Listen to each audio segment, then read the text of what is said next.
Get up, lazy ass. Your audience wants a new video. I can't be bothered. I'm too sick to do anything. Sick with what? Winnie the Pooh and Godzilla ambushed my house a few months ago. Well, it was more so Godzilla, but I think I've got radiation poisoning. That's why I haven't uploaded anything in months. Radiation poisoning is nothing compared to the power of your YouTube videos. Fans from all over the world come to watch you, whether it be for your misery or entertainment, and it's time you stop using this lazy excuse and not give your grateful fans what they deserve! They can wait. Ungrateful jerks. Also, you reached 10,000 subscribers. What ungrateful jerks?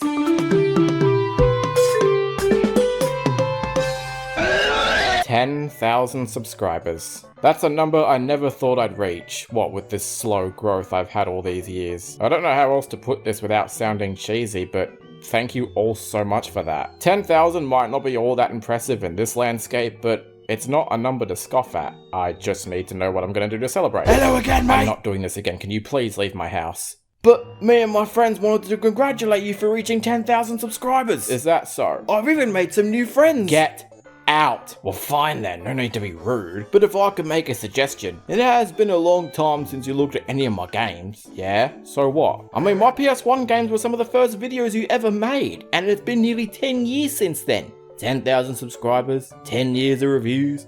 Don't they go hand in hand? I doubt a single review of a new Crash game is gonna be enough. Oh, I was thinking you could review all my games. All of them? Oh, just every game on a handheld or console. I've got too many phones for you to borrow anyway. Hello? Oh, hey, Spyro. Hey. Yeah, sorry, mate. Beat you to it. Yours is already going to be looking at all my games. Maybe next time, alright? Alright, mate. Ta-da. Well, if I'm going to do a big 10,000 sub video, I need some ideas. Oscar! Ah! Oh, hey, Yosh. Oscar, I just hit 10,000 subscribers. You hit what? Ah! Ow! Ow! Thanks, but I was wondering how to work in cameos. Ugh, you're not big enough to do those. Well, you too. Yeah, just stick to reviewing the Crash games. I'm gonna get something ready for you. I swear to God, if it's more normal of the North. Hey. Oh, actually, it's a decent idea. Anyway, bye, best friend. Crash Bandicoot. It's hard to believe this cheeky marsupial has been around for almost 30 years, and honestly, I can't think of a better introduction to the gaming landscape than with this little bugger. I mean, hell, the codename for his first entry was Sonic's Ass Game, due to the camera often facing Crash's backside. Is that a metaphor for something? Yes, because Crash told me to start with him and not Sonic, and I'm grateful for it. The original PS1 titles were some of my first true gaming ventures. I believe I was around 4 or 5 years old when I began my journey. Starting with either Crash 1 or Crash 3, I can't remember exactly. I've been a devoted fan of this series since then, through all the highs and lows, but I always had plans to revisit this series and give it an updated and more professional look. And a lot can change in 10 years, and I think it was due time to finally give Crash Bandicoot the anniversary milestone video he rightfully deserves. My initial plan was to cover the games I'd already talked about and give some updated thoughts, as well as talk about some of the more requested games like Crash 4, but that sounded boring. So that's why, rather than simply make individual videos and potentially suffer from burnout, I'm instead going to be looking at That's a lot of crashes. The casualties were graphic.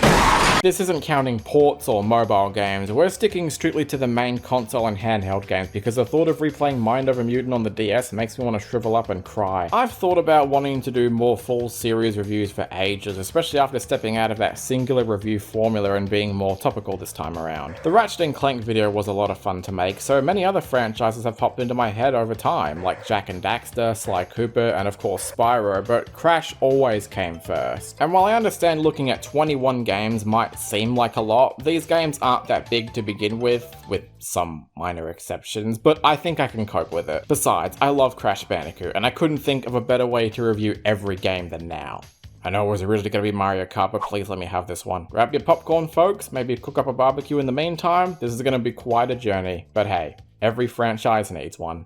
God, looking at this box art again brings me right back to those early days before even playing a video game. The lustrous backdrop, the eye-popping logo, those giant teeth, everything about Crash summed up beautifully by just one cover art. It's perfect. The story of Crash 1 sees a mad scientist by the name of Dr. Neo Cortex and his bumbly assistant Nitrous Brio creating a legion of mutated animals to assist them in world domination. One of these is Crash, who Cortex plans to make the general of his new army, but Crash ends up being rejected and is chased out of the castle. A female Bandicoot named Torna, who Crash developed a liking for, serves as his replacement. Crash washes up on a smaller island and resolves to rescue Torna and defeat Cortex. Crash stories have never had much depth, but even this one is stupidly simple. The classic hero goes on a quest to rescue his girlfriend ordeal, no doubt something Mario made very popular back in the day. But I think what elevates this story more than Mario is that you're not just traveling through random worlds to reach your enemy's locale and rescue your precious damsel. Crash Bandicoot feels more like a proper adventure. You start out on the beach, initially going through some wildlife terrain before coming across areas infected by Cortex's rain. And in some levels you can actually see his castle out in the distance, highlighting how much closer and closer you're getting to your destination. It's still a deceptively simple plot, but I think it does more than enough to elevate that feeling of adventure you're embarking on. Crash Bandicoot is often described as a 3D platformer, but I don't think that's entirely accurate. It does contain multiple levels where you're traversing 3D areas, but it's all in a linear corridor, almost like a 2D platformer and giving it a 3D perspective. And that's not mentioning those few levels that actually are in 2D. Whenever I think of a 3D platformer, I'd lean more towards the open area explorative type games like Banjo-Kazooie or Spyro the Dragon. That doesn't make Crash 1 objectively worse by any means, but it's definitely more limited. This game doesn't particularly break new grounds when it comes to the genre either. Most levels have you going from point A to point B and occasionally bopping some enemies in your way. However, there is one distinct move that Crash carries that sets him apart from the norm: the spin attack. Pressing square will cause Crash to spin anything in his way, which is especially satisfying with the sound it makes on impact.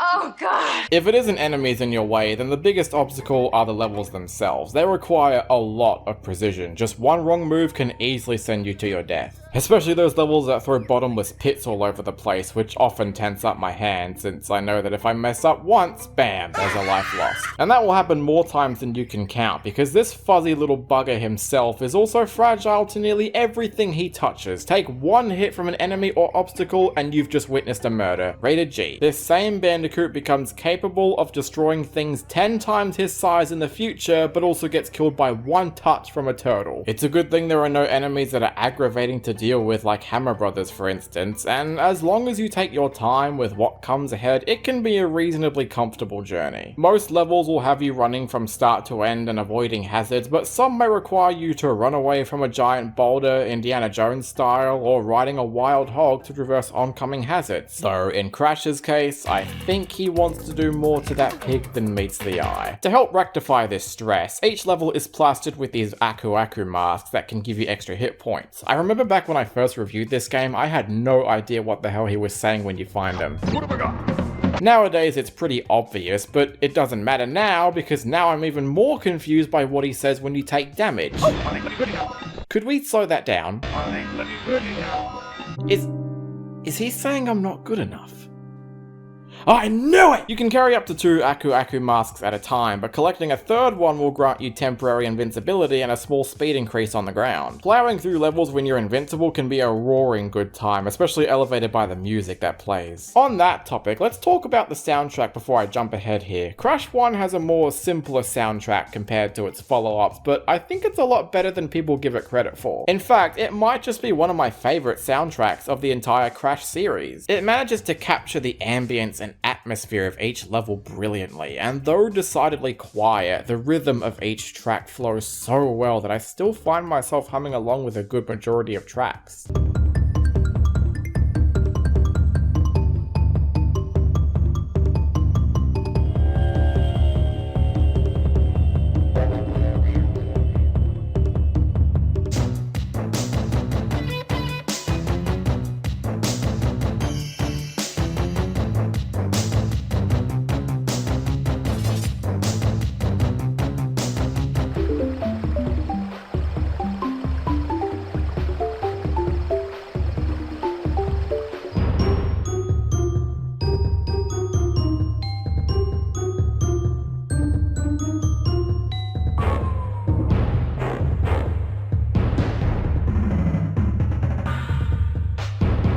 The platforming is only one half of the challenge, as Crash Bandicoot has a dirty little secret up its sleeve that I think serves as the most challenging aspect about it. You may have noticed that I've neglected to talk about the other major series staple until now, the boxes, and there's a reason for that. Boxes are plastered through nearly every level, minus the boss fights, and typically contain Wumpa Fruit that gives you extra lives, as well as extra lives in general. There's also the TNT crates, which will blow up on a countdown unless you deliberately spin into them, the aforementioned Aku Aku boxes, and these bouncing boxes that give you Wumpa Fruit, but only if you bounce on them, and yeah, I never really liked these. Boxes were a fantastic addition to the game, which is funny because they were literally added last minute, because Naughty Dog found the levels too stale without them. So why have I failed to mention boxes until now? Simple. They're outright required to complete the game 100%. If you can break every box in a level, you're rewarded with this game's main collectibles, the gems. There's 26 in total, so that'll be 26 times where you'll simply break every box and make it to the end. Some obstacles may be more challenging than others, but it's overall simple stuff, right? Well, is it right? I want it to be. Here's the catch. You not only have to break every box in a level, but you have to do it all without dying once. To the game's credit, this mentality only applies once you break open a checkpoint box, which are also scattered through every level. But you may have noticed that if you die after reaching a checkpoint, all the boxes you broke are suddenly back to normal, and while at first you may think the simple task would be to just go back and break them again, some levels are impossible to backtrack on, and most importantly, the second you die after reaching a checkpoint, the end of the level will skip the box tallying sequence which you need to witness in order to get the gem. This effectively means that beating Crash Bandicoot 100% requires a no-death run, so as soon as you die after reaching a checkpoint, you've got no choice but to exit the level and start from the beginning, which becomes especially grueling on later stages. One level you'll see Crash fans curse to hell and back is Slippery Climb, a vertical level that is filled to the brim with spinning platforms, and moving enemies that will severely test your patience and reflexes. This level can be a nightmare for first-time players, and sure, I've beat it on my first try nowadays, but back when I was a kid, this must have taken me at least an hour or so to try getting the gem. But for all the flack that Slippery Climb gets, my least favorite level in this game, without a doubt, is Cortex Power. Not only do you have to take multiple branching paths to break all the boxes, but you also have to go backwards, and the camera doesn't accommodate this, meaning you'll likely die from something completely out of your control. Oh, and there's 2 levels you need to unlock by obtaining a key from Cortex in a bonus level, and if you die in those as well, there's another level restart. I wouldn't say the process of getting 100% is impossible. In fact, I managed to do so in this playthrough in about 3 hours, but it hasn't aged well at all. And I'm speaking as someone who's played this game for years, so I don't think that's fair on newcomers. At least you don't have to break every box in the bonus levels, and most of them are relatively short, but it'll no doubt come to bite you in the butt at one point or another. So is it worth going for 100% in this game?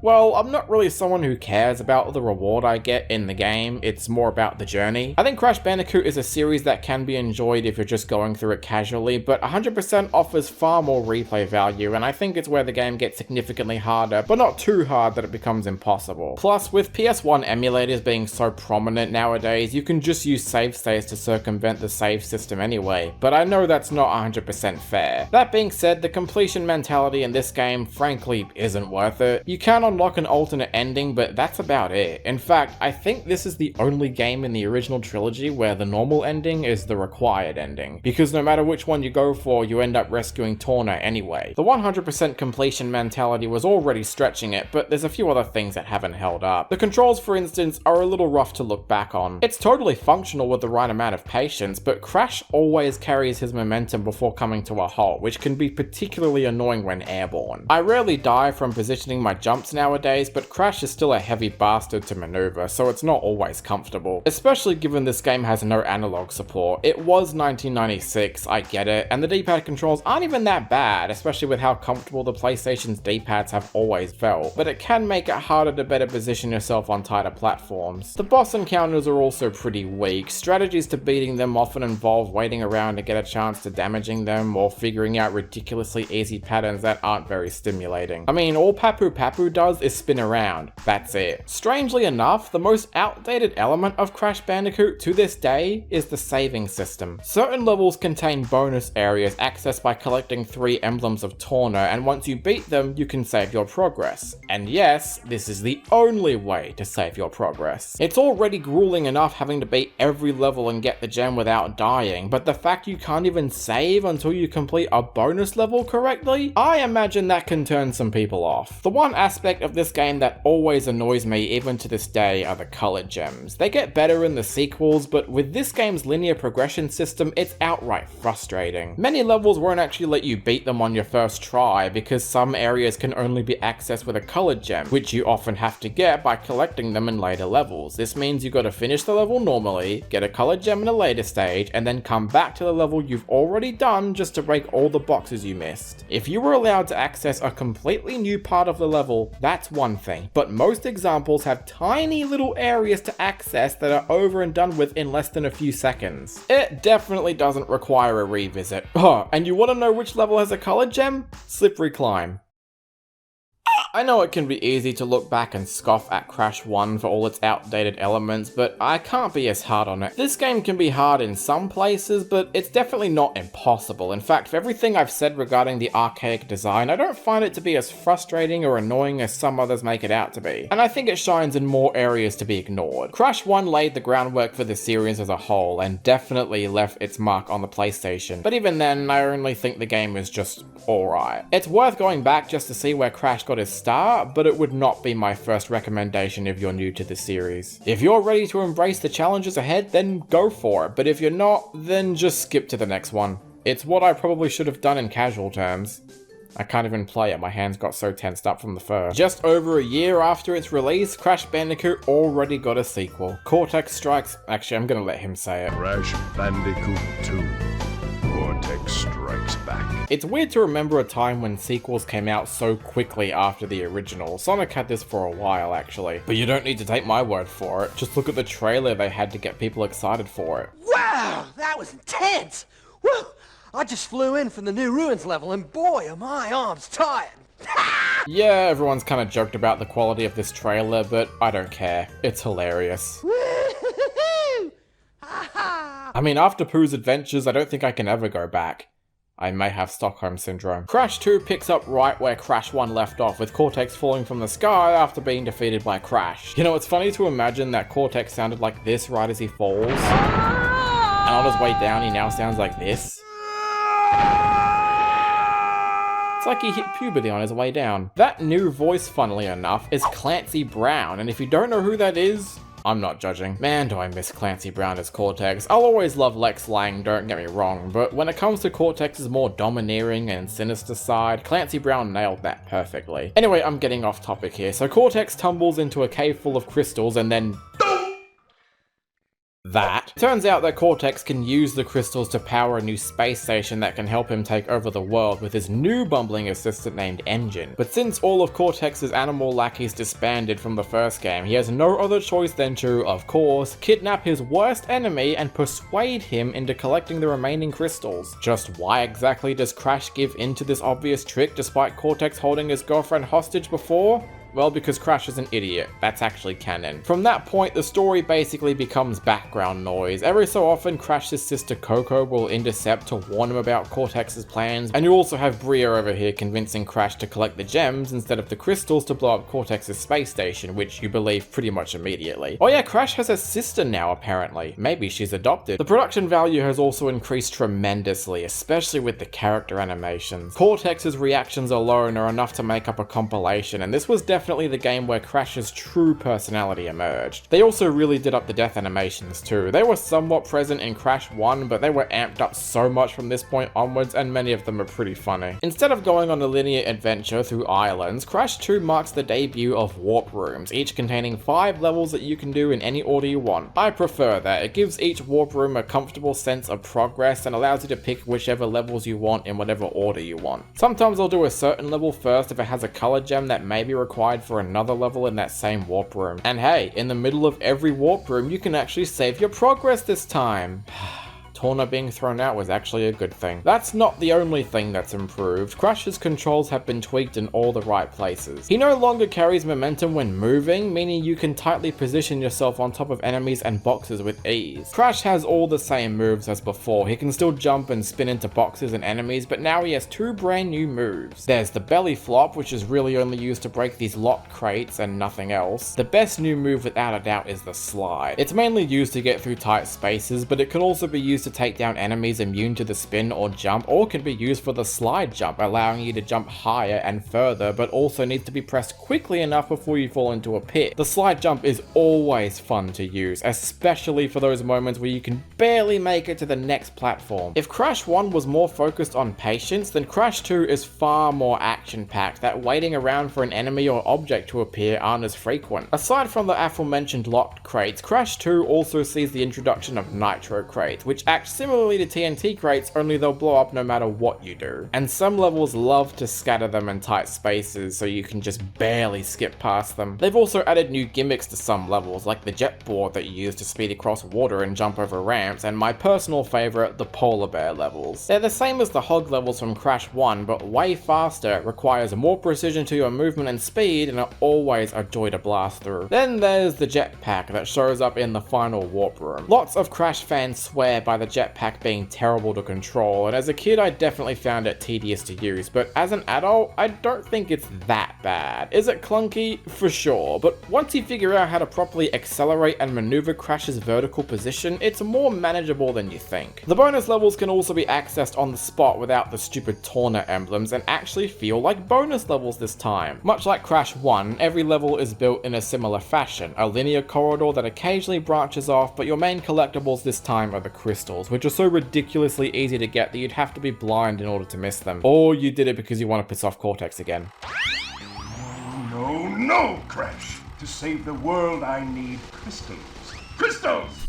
I can't help it, it's too funny. Gems also make a return, and you no longer have to break all the boxes without dying to get them, thank God. But if you thought that made the game easier, you should have that optimism. I like to play with my audience. There's 27 levels in total and 42 gems to collect this time. While every level has the usual process of breaking all the boxes, a good majority of other levels also have gems or hidden boxes to get from a branching path or secret area. The colored gems make their return, which are required to access extra areas once again. Thankfully, most of them take you to a completely separate part of the level, so it doesn't feel like a waste of time anymore. The no death penalty somewhat returns, but not as egregiously, as now they're used for these death routes. So if you end up dying before reaching the death route platform, well, there goes a level restart. The tradition never dies! The secrets are everywhere. Some are pretty obvious if you have a keen eye, like this stack of Nitro crates built like stairs. I'm surprised by how many I was able to discover as a kid, because as far as I know, I've been a complete idiot sometimes. Some secrets even extend to getting extra lives by jumping on this poor baby polar bear. This game has a thing for polar bear abuse now that I think about it. I mean, I'm not complaining, I don't like them either. The colored gems in particular can be quite the pain to get, as some require doing something completely different. The blue gem in the first level, for instance, requires you to finish it without breaking a single box, which I don't think anyone would have ever figured out unless they had a guide or something. Then there's this red gem that's just barely hovering over you, but you can only obtain by finding a secret exit in a later level to then unlock a hidden route that takes you to that gem. Or you could just do this.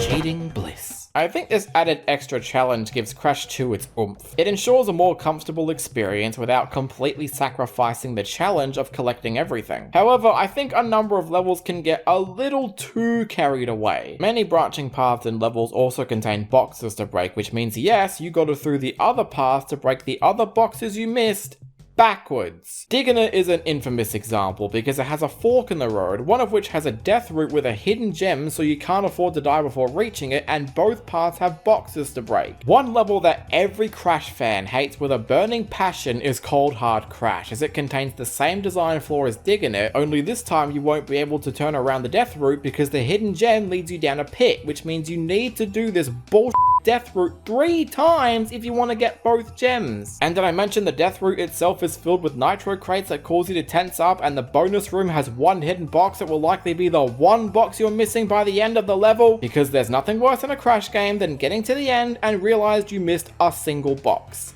God, that still hurts. However, none of these compare to my least favorite level in the game, Night Fight. It has all the same design flaws as Diggin' It, except now you're in the dark. To this day, I still can't figure out the most optimal means of beating this level, and it ends up frustrating me to no end every time I play it. God damn it! I very much appreciate the extra challenge of grabbing gems with the benefit of dying as many times as you want, but they could have easily toned down the branching path rubbish. The bosses are back, and while they are better than before, they aren't terribly exciting. I think Engine has the best fight easily, since he has multiple patterns for you to avoid while trying to blow up his giant robot with Wumpa Fruit that Crash throws in from nowhere, apparently. The other bosses are stupidly easy, especially Cortex. What a joke of a final boss. Is it too early to say this is the worst boss in any Crash game?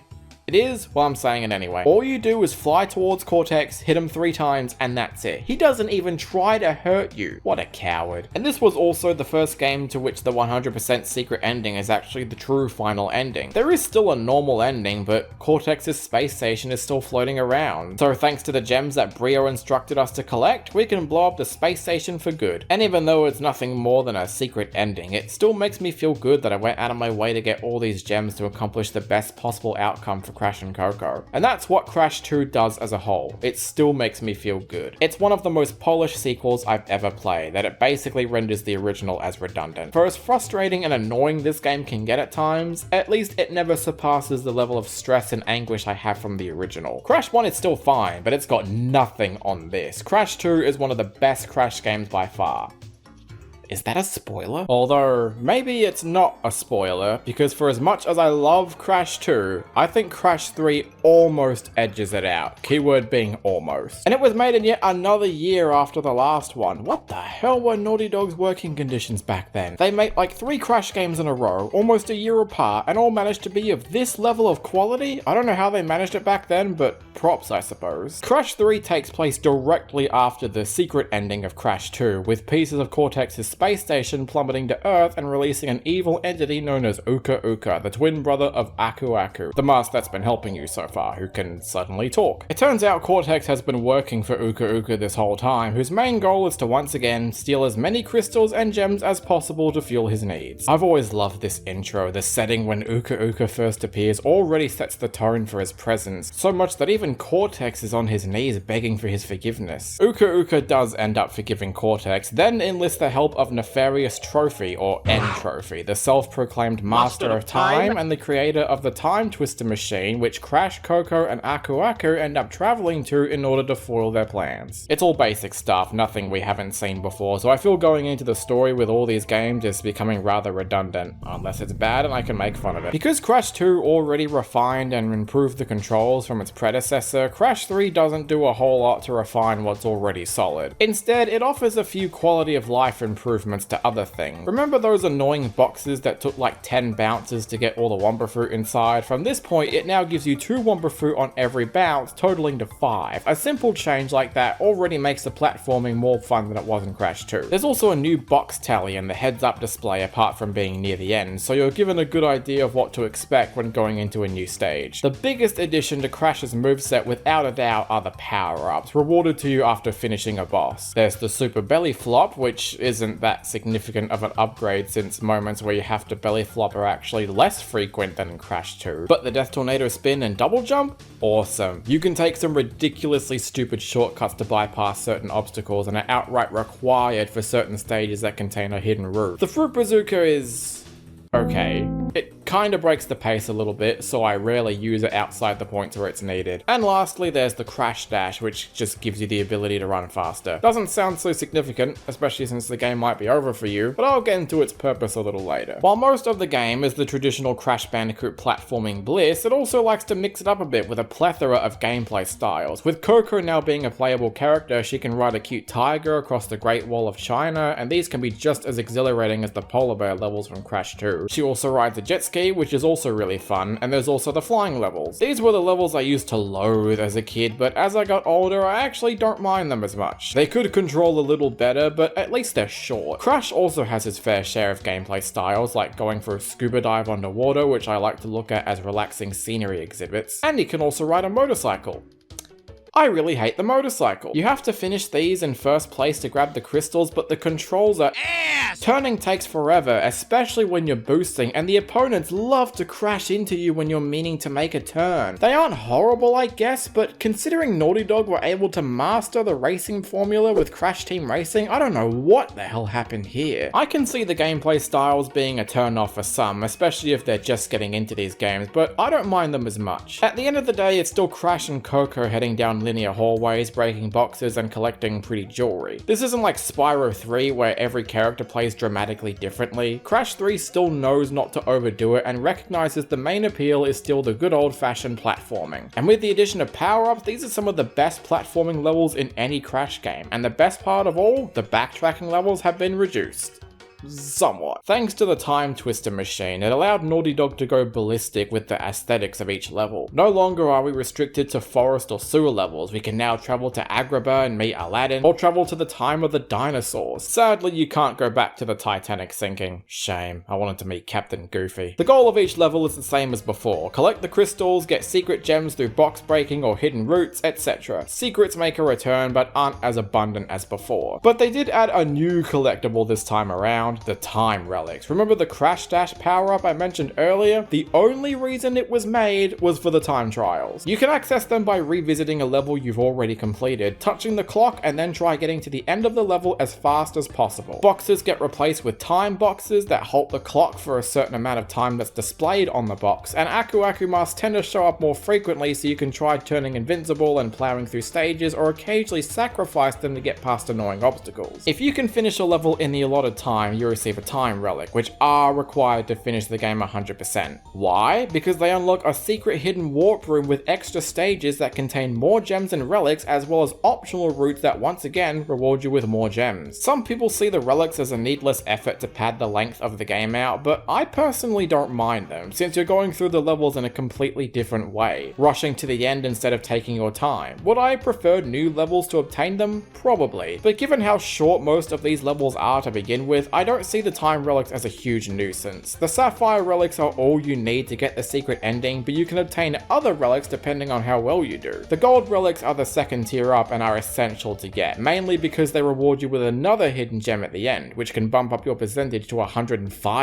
Jeez. Lastly, there's the platinum relic, which if you've seen videos about them, you know can be brutal to obtain. They're mostly just for bragging rights, so you don't need to get them, but they require you to master the stage as much as possible. Heck, for some stages, I got platinum relics by complete accident, so who knows? If I'm persistent enough, maybe I'll go for all of them. And hey, you know who else was improved in this game? The bosses! Firstly, I love how all of them taunt you as you're going through the battles, building up the confrontation you'll have. And as soon as all the levels are finished, you're left with this single ominous boss portal to go through. I can't remember the last time I was scared of a button. The new baddie Dingodile requires you to let him fire at you to break the crystals, hit him, and then try getting out of his shield as quickly as possible before he blows up. I always have a good time with the tiny fight, especially those lions. Every time they eat you, they look like they're going The engine fight was always my favorite. In fact, this is probably my favorite boss in the entire series. Loads of different attacks, great reflexes, and it lasts in 2 phases instead of 1. So damn cool. The final boss is probably the only low point. I mean, at least it gave me a decent fight this time. It's not terribly stimulating, but at least it's something. And what is your secret ending for going for 105%? Cortex and N-Trophy turning into babies. Peak! I'll be honest, not the biggest fan of this ending. Crash 2 felt satisfying, but this feels more like a joke. It's a funny ending, but if this was supposed to be the last game in the original trilogy, then this ending doesn't feel all that conclusive. Overall though, I think Crash 3 is almost as good as Crash 2, but that game felt more consistent in its gameplay. Crash 3 has higher highs, but lower lows than Crash 2 does. It's up to you whether you think 2 or 3 is better, but for my money, I think Crash 2 edges it out just a little bit. But hey, Hey, it doesn't matter. All these games, these three right here, I'm forever grateful to them. It was really cool being able to experience these games again, but Naughty Dog still weren't done. Before they left, they had one more Crash game they were working on, and that was called Crash Team Racing. I'm sorry, but aren't you forgetting something? I've only done 3 games so far. What's wrong? Well, I think since you've now talked about the original trilogy, you should now talk about the remakes. But I was gonna do this in order of release dates. Yeah, but come on, mate. Finishing the trilogy now and then bring it up later? Kinda jarring, don't you reckon?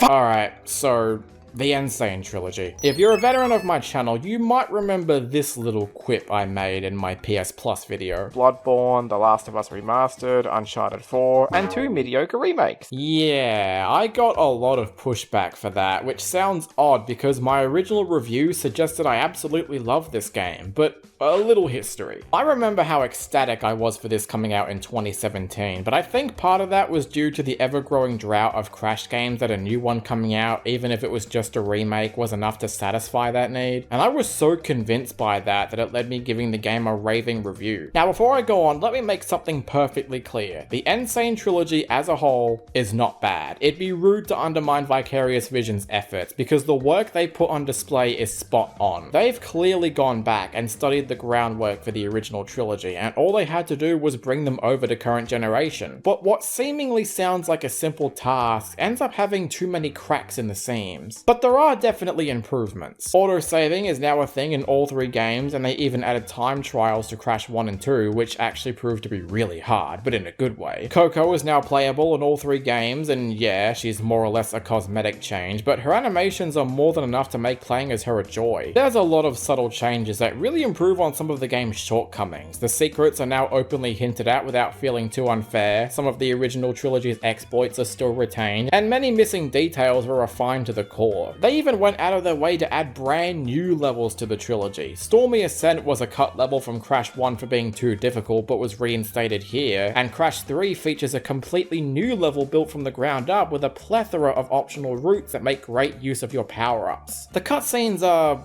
fine. I love the added physicality of all the characters, and the way they play about each cutscene while remaining on script is impressive, but I'm not a fan of how the characters mostly move at one pace, feeling less abrupt and punchy than the PS1 games and moving along like flat noodles. The added weight gives them more life than I was expecting, I suppose, but I prefer the abrupt nature of the originals. Some cutscenes definitely had it worse than others though, the opening cutscene in Crash 3 being the biggest offender, with Uka Uka now brightly lit in a blooming zone and how N-Trophy just appears instead of standing in the background and ominously approaching Cortex. Still, there was clearly love put into this remake, and VV have done the best they can to stay true to the original formula without changing too much that might set people off. Fundamentally, the games in both the original and the remake are still good, but as soon as you take a step back to notice some of the aforementioned cracks, that's where things start to get a little bit iffy. Neckbecker.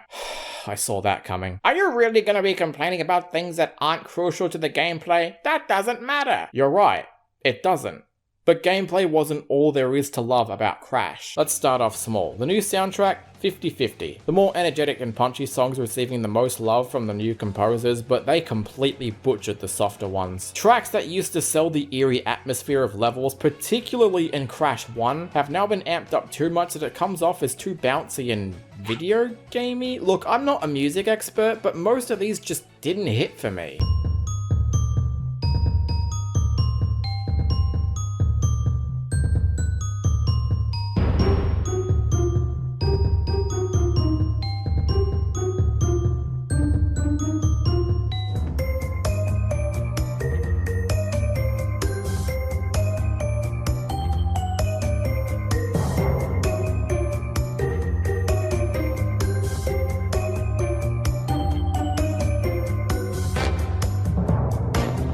And don't get me started on what they did to the hog level music.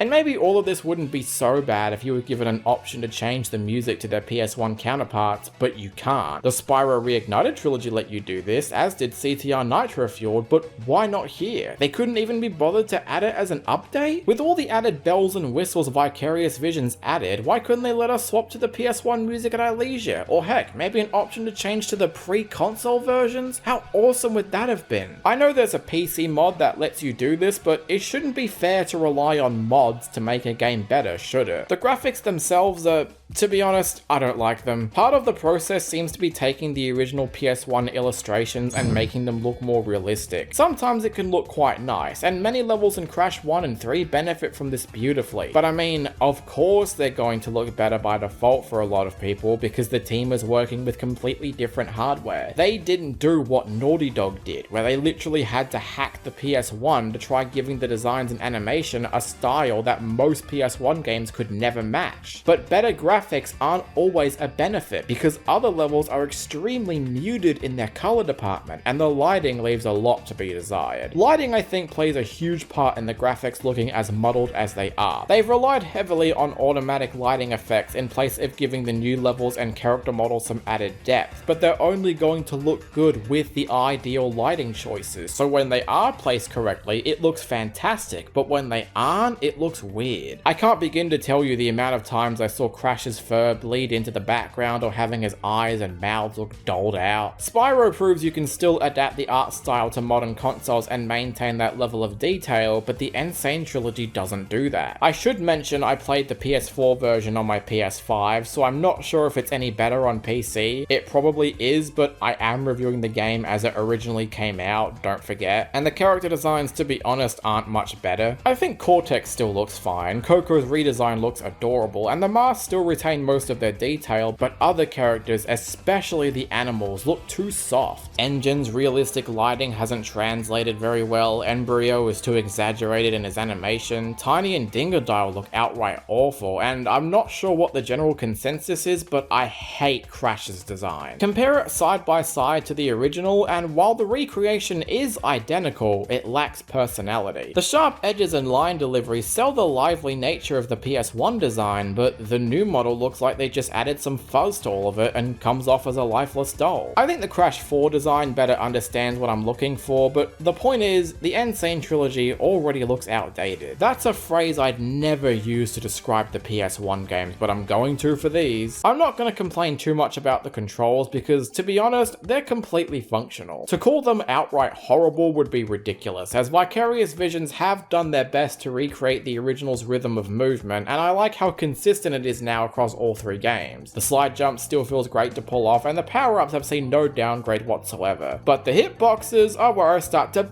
instead of being flat, it's round, so oftentimes Crash will slip off the edge of a platform without warning through no fault of your own in my opinion. It's totally manageable, but Crash 2 and 3 on PS1 do a much better job in this department. I also find the extra precision in platforming to be pointless. I mean, what was wrong with the original's flow exactly? You're just making harder games even more frustrating than needed. I know some will be quick to point to Crash 1 as an example for improved gameplay, because you no longer have to worry about going through each level without dying once. By design, it can already make Crash 1 seem like the most improved of the remakes, but like I said for the original, I never found the act of completing each level and going for 100% that much of a ridiculous ask to begin with. At least the color gems still require you to beat the levels without dying once, so that's good. The vehicle stages are a completely different can of worms. The motorcycle levels were already my least favorite, so thanks for making them worse, and the jet ski controls are atrocious. It's too slippery, and that makes turning more of a chore. The plane levels are improved, but they also neutered the animal riding sections. The ice physics are 10 times worse than they were previously. Some little details like Crash 2's entrance warp are worse and just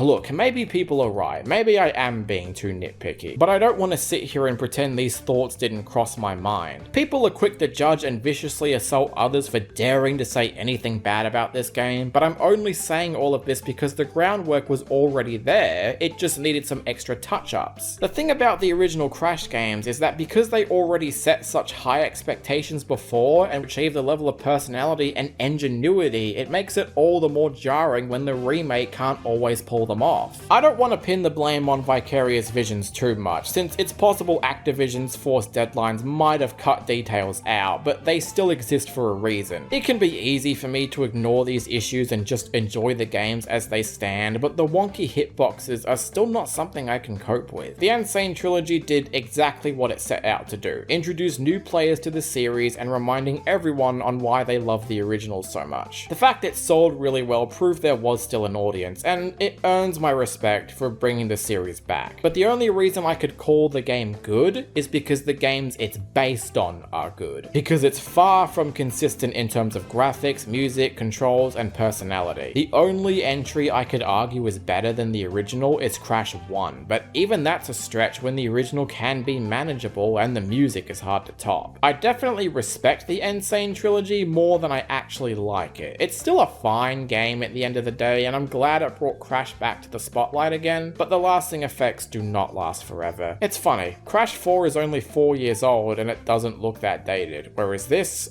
already does. And that's kind of emblematic of my issues with the game. Wait, what's that? Oh god, it's an angry mob outside. There's only one thing I need to do. Drive! Okay, let's get back on track here. After Naughty Dog decided to end their contract with Universal, they still had one more Crash game to put out for Sony as a send-off, Crash Team Racing. If you saw my bad Mario Kart clones video, or maybe my original review on this game, then you already know I consider Crash Team Racing to be one of the greatest kart races of all time. Forgive me if I end up sounding a little biased in this segment, but that's only because Crash Team Racing is the first kart racer I've ever played. And even through all the Mario Karts and Diddy Kong Racing, or Shrek Smash and Crash Racing, Crash Team Racing still remains the king of kart races. If you're familiar at all with kart racing games, then you already know what to expect. You pick a character and race through many different tracks where the goal is to pelt your rivals with items, take some shortcuts, drift properly, and taste that sweet, sweet first place victory. What, game trophies aren't tasty? Well, they should be!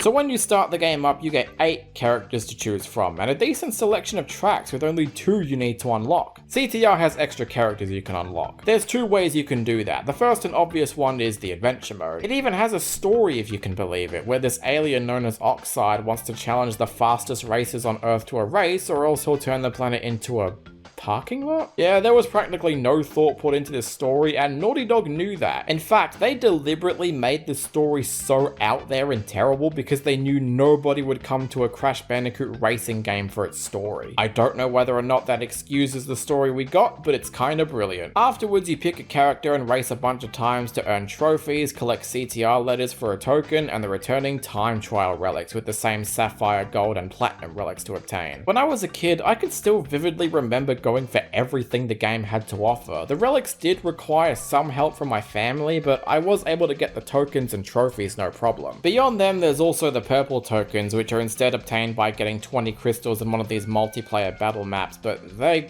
kinda suck. Getting crystals through driving instead of on foot is a little too cumbersome for my liking, and the time limits can be really strict if you don't know how to do them properly. Now, even though I defended Crash 3's relics for offering a different way to play each level, I won't lie when I say Crash Team Racing has a pretty weak adventure mode. For as much as I do love this game, the most you do in every track is just race through it 3 times for different stipulations, and single player by yourself in a racing game is already not very compelling. I could make an argument that Diddy Kong Racing had a better adventure mode, but I haven't played that in a while, so I can't exactly judge. I like the CTR challenges because although you're racing through the same tracks again, they get to teach you about the game's unique shortcuts. And can I just say that CTR has some of the best shortcuts of any racing game? It's not as simple as Mario Kart, where the most you do is just use a mushroom and have at it. CTR shortcuts rely on skill, and when you finally nail them correctly, they can be so satisfying to pull off. Anyway, yeah, I appreciate that adventure mode offers something to do for the single player, which is better than what I can say for Mario Kart, but it's not terribly stimulating. Though I do get a kick out of the boss races, especially when you have no idea what items they'll toss your way. The final race against Oxide is particularly cheap, especially when the bastard overtakes you before the race even starts, but hey, at least you can do this. Who's the cheater now, you green smelly Cold. But those who aren't into adventure mode are in luck, because Naughty Dog were merciful enough to bring the second option to unlocking everything: cheat codes. Yes, you can enter multiple cheat codes on the main menu to unlock other characters, extra tracks, and even this Naughty Dog scrapbook. In total, there are 15 characters to choose from and a plethora of tracks to race through, around 16 to 18 tracks I believe. Whereas most kart races have a basic drift system of holding a shoulder button and releasing the boost, CTR has a 3 boost system by holding either R1 or L1 and then pressing the opposite button when the meter turns red. Performing 3 boosts at once is so satisfying to pull off, especially when you're right about to reach a shortcut or swerve in front of your opponents like a thug. And they very much managed to incorporate Crash Bandicoot elements into the races themselves, not just the aforementioned time trials, but the boxes contain items vaguely familiar to those in the original trilogy, and there's still Wumpa Fruit to obtain. Collecting 10 of them will make your items even stronger, like turning TNT crates into nitros, and boosts which can help you move even faster. Everything about CTR is punchy and satisfying. The weight and momentum of your karts are perfect, and the music elevates the hectic nature of each track brilliantly. Naughty Dog definitely knew how to craft a perfect kart racing game, and on their first try, funny enough, CTR feels more like a finale than Crash 3 did. Not only do you get the epilogue sequence returning from the first game, but you get that Naughty Dog scrapbook that is just... it gets me every time. It's like a swan song for Crash's PS1 history and feels like Naughty Dog is saying goodbye and thanking us for playing their games. Despite how I feel about them nowadays, I have to say, thank you, Naughty Dog. If it weren't for you, Crash Bandicoot wouldn't be a thing. But yeah, CTR is fantastic, one of the best in this series, and if you don't like it, then I think you'd get along with Oscar. Although, if I'm gonna be blunt here, I think CTR Nitro Fueled managed to surpass it in nearly every way. Weird, right? I just got done talking about how the Sane Trilogy is worse, and now I'm about to rave about Nitro Fueled. And while it does reuse assets from the Sane Trilogy, the experience is nonetheless the definitive way to play Crash Team Racing. It manages to do everything you'd expect out of a remake, bring back all the old tracks, old characters, and old formula, but manage to expand on it in almost every conceivable way. It doesn't just have every track from CTR, it also brings back all the ones from Nitro Kart, and even includes characters from that game like Crunch, and even the boss characters, which you couldn't play as in the original for some reason, but here they are, all in shape, all in the meme status. The battle mode from the original can now be played in single player, there's different classes to choose from to optimize your playing experience with each character, the controls are tighter and just as crunchy as before. They even added new modes like this ring challenge, which maximizes the speed you get as much as possible, but then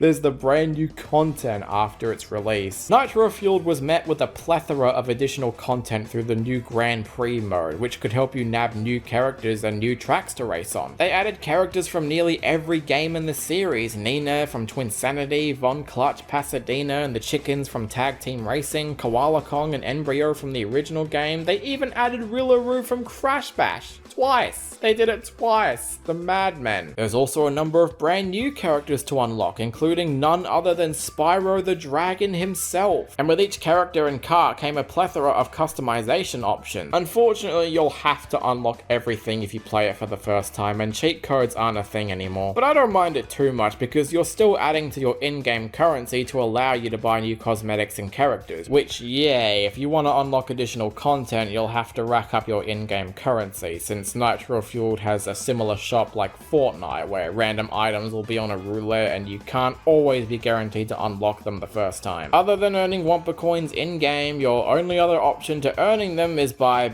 spending real-life money on them. And the worst part about all of this is that Nitro Fueled didn't have microtransactions to start with, just so Activision could rake in all the positive reception and immediately drop them in at the last minute. I don't mind microtransactions in games that are free to play, especially if they're merely cosmetic changes, but Nitro Fueled isn't free to play. It's a $60 game as it stands, so this unnecessary addition of microtransactions does nothing but paint the game in a bad light. Which is a shame, because like I said earlier, this is still the best way to play CTR, and I'm not gonna let baseless microtransactions ruin what's otherwise a fantastic remake that already feels like a tribute to Crash's franchise more than anything else. And give credit where it's due, Beenox have done their best to make sure you don't spend money on microtransactions, with weekend bonuses and high coin awards being a staple since the start. It's safe to say that if the original CTR was amazing, this remake is able to solidify that and then some. And there we go. The Naughty Dog saga is finished. Almost feels like that's where we could end things. At least I wish we could end things here. Especially knowing the next game, Crash Bash. Nope, we could have had a nice little circle of PS1 games, but no, Universal just had to put out another one. And the first developer to take the torch from Naughty Dog was Eurocom Entertainment Software, the same team who'd later go on to make the excellent Spyro: A Hero's Tale, and as you can see from the cover, Crash Bash looks to be a party game, but what kind of party game? Well, I'll let the intro explain for itself. Sony Computer Entertainment Europe presents a Universal Interactive Studios production, developed by Eurocom Entertainment Software. See, at that moment right there, that's when his thick ass knew he was original recipe. Crash Bash! You might think I'm joking. Haha, silly little party game had an eerie opening. The irony. But no, they were warning us for what's about to come. Crash Bash, in the simplest of terms, is a Mario Party clone. Ish. Guess it makes sense. They already tried to do the Mario Kart formula with CTR, so why not try the same thing with Mario Party? And hey, this game also has an adventure mode if you're by yourself. But I tell you what, if Naughty Dog thought their story in CTR was bad, Eurocom were clearly taking that as a contest. Basically, Aku Aku and Uka Uka are having an argument about whether good or evil is better, and yet they won't fight each other because the ancients would not allow it.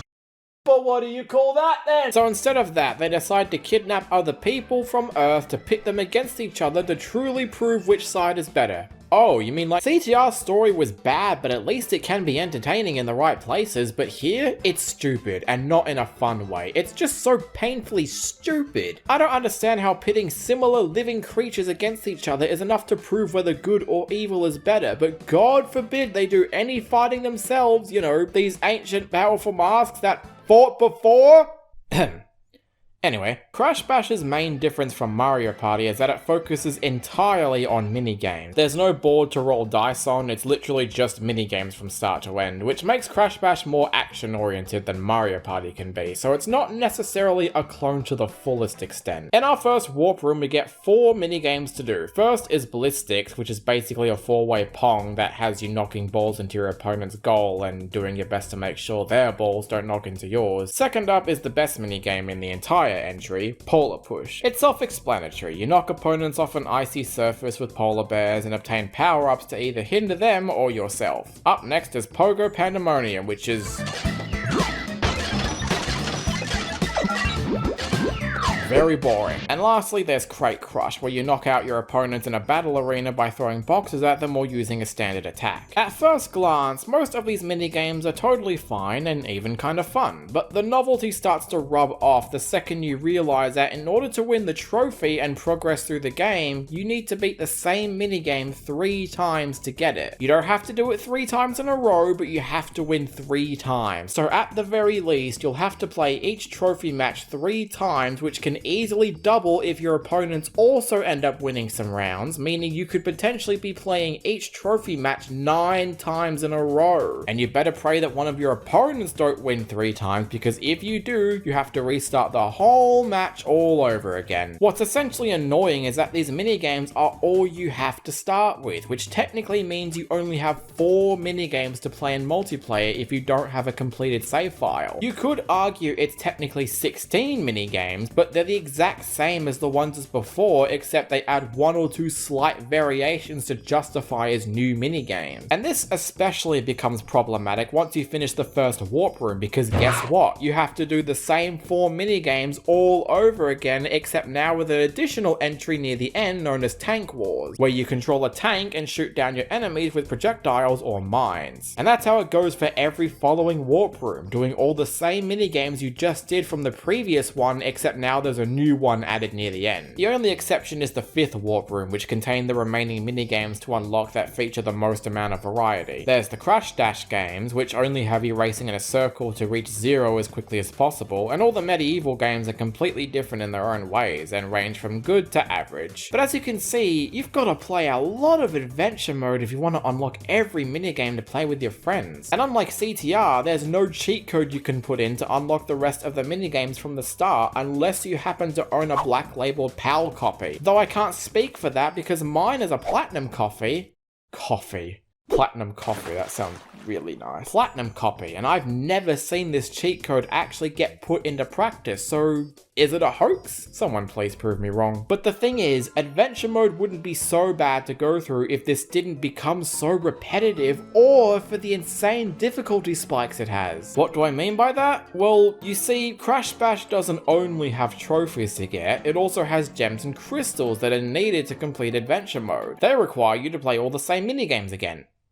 Have fun! The gems are the same as before, except give you less time or less health, so you have to try beating them as quickly as possible. Yet despite such a simple change, the shorter time limits and higher point requirements quickly become a nuisance because the hindrances only apply to you and nobody else. The crystals are more or less the same thing, but now you have an additional hazard that once again serves only to hinder your progress and nobody else's, which can lead to some minigames being a total pain in the butt to complete. Take Pogo Padlock for instance. Normally the Pogo minigames are finished by painting tiles and breaking boxes to score points, but for this challenge you won't be able to paint the squares. Instead, the only way to score points is by stealing squares from other players, which is only done by shooting missiles at the other players. So you can just imagine the torture I had to go through trying to obtain the crystal, but I got so frustrated that I couldn't even bother. And most of the gem and crystal challenges are like that, to the point where one has to wonder what Eurocom were thinking when putting them together. When I was a kid, Crash Bash was the game I played the least, and that's for one simple reason. I couldn't play it! Having to replay the same minigames over and over again is one thing, but the stipulations required to obtain the gems and crystals can be so ridiculous, and don't even get me started on the AI. In the trophy challenges, everything seems balanced enough, but in the additional challenges, they receive unfair advantages that are never explained to you, like taking less damage in tank wars or being able to push harder in polar push. They cheat. They're programmed to expect RNG, which isn't fair to you at all. And losing these challenges wouldn't be so bad if it weren't for the giant mocking fail screen. They could have just told me to try again and leave it at that, but no, they had to shove a giant fat 3D fail text right in front of you, something you will see no matter what. And to be honest, most of the minigames aren't even that fun to begin with, so the repetition, unfair difficulty spikes, and mocking fail screens quickly start to pile up and make me feel like I never want to play the game again. Maybe if they added more variety to these minigames and tried to spice up some of the repeated ones more, going through adventure mode may not feel so tedious. But I doubt the devs were given enough time to bring the game to its full potential. There's still things I like about Crash Bash despite its shortcomings. The music, for instance, totally slaps, and I'd even say it's one of the best in the Crash series by far. I like some of the bosses, well, particularly the polar bear fight. Listen guys, when you've lived as long as I am suffering PTSD from Normal the North, taking it out on a fictional polar bear is enough to make this a 10 out of 10. I suppose it would be fair to judge it as a multiplayer game and single player game in their own ways, but even as a multiplayer game, it's just not that compelling. And the adventure mode is such a mood killer, especially when it's required to unlock the other minigames you want to play. I doubt a game of this caliber would ever get made today, but if they ever did, they better add more unique minigames to justify going through adventure mode again. You know what's really funny though? Nearly the entire game can actually be accessed in a demo, whether it's on one of the demo discs or in Spyro 3. Entering a cheat code gives you access to nearly every single level, including the gem and crystal challenges. And look, even Homer and Bart Simpson make a cameo. That's just neato. Crash Bash is already a huge low point for the series, and while I doubt it's bottom of the barrel material, I'm gonna make sure I never play this game again. I'm sick of spin-offs now. Can we go back to the good old-fashioned Crash games that made them so good to begin with?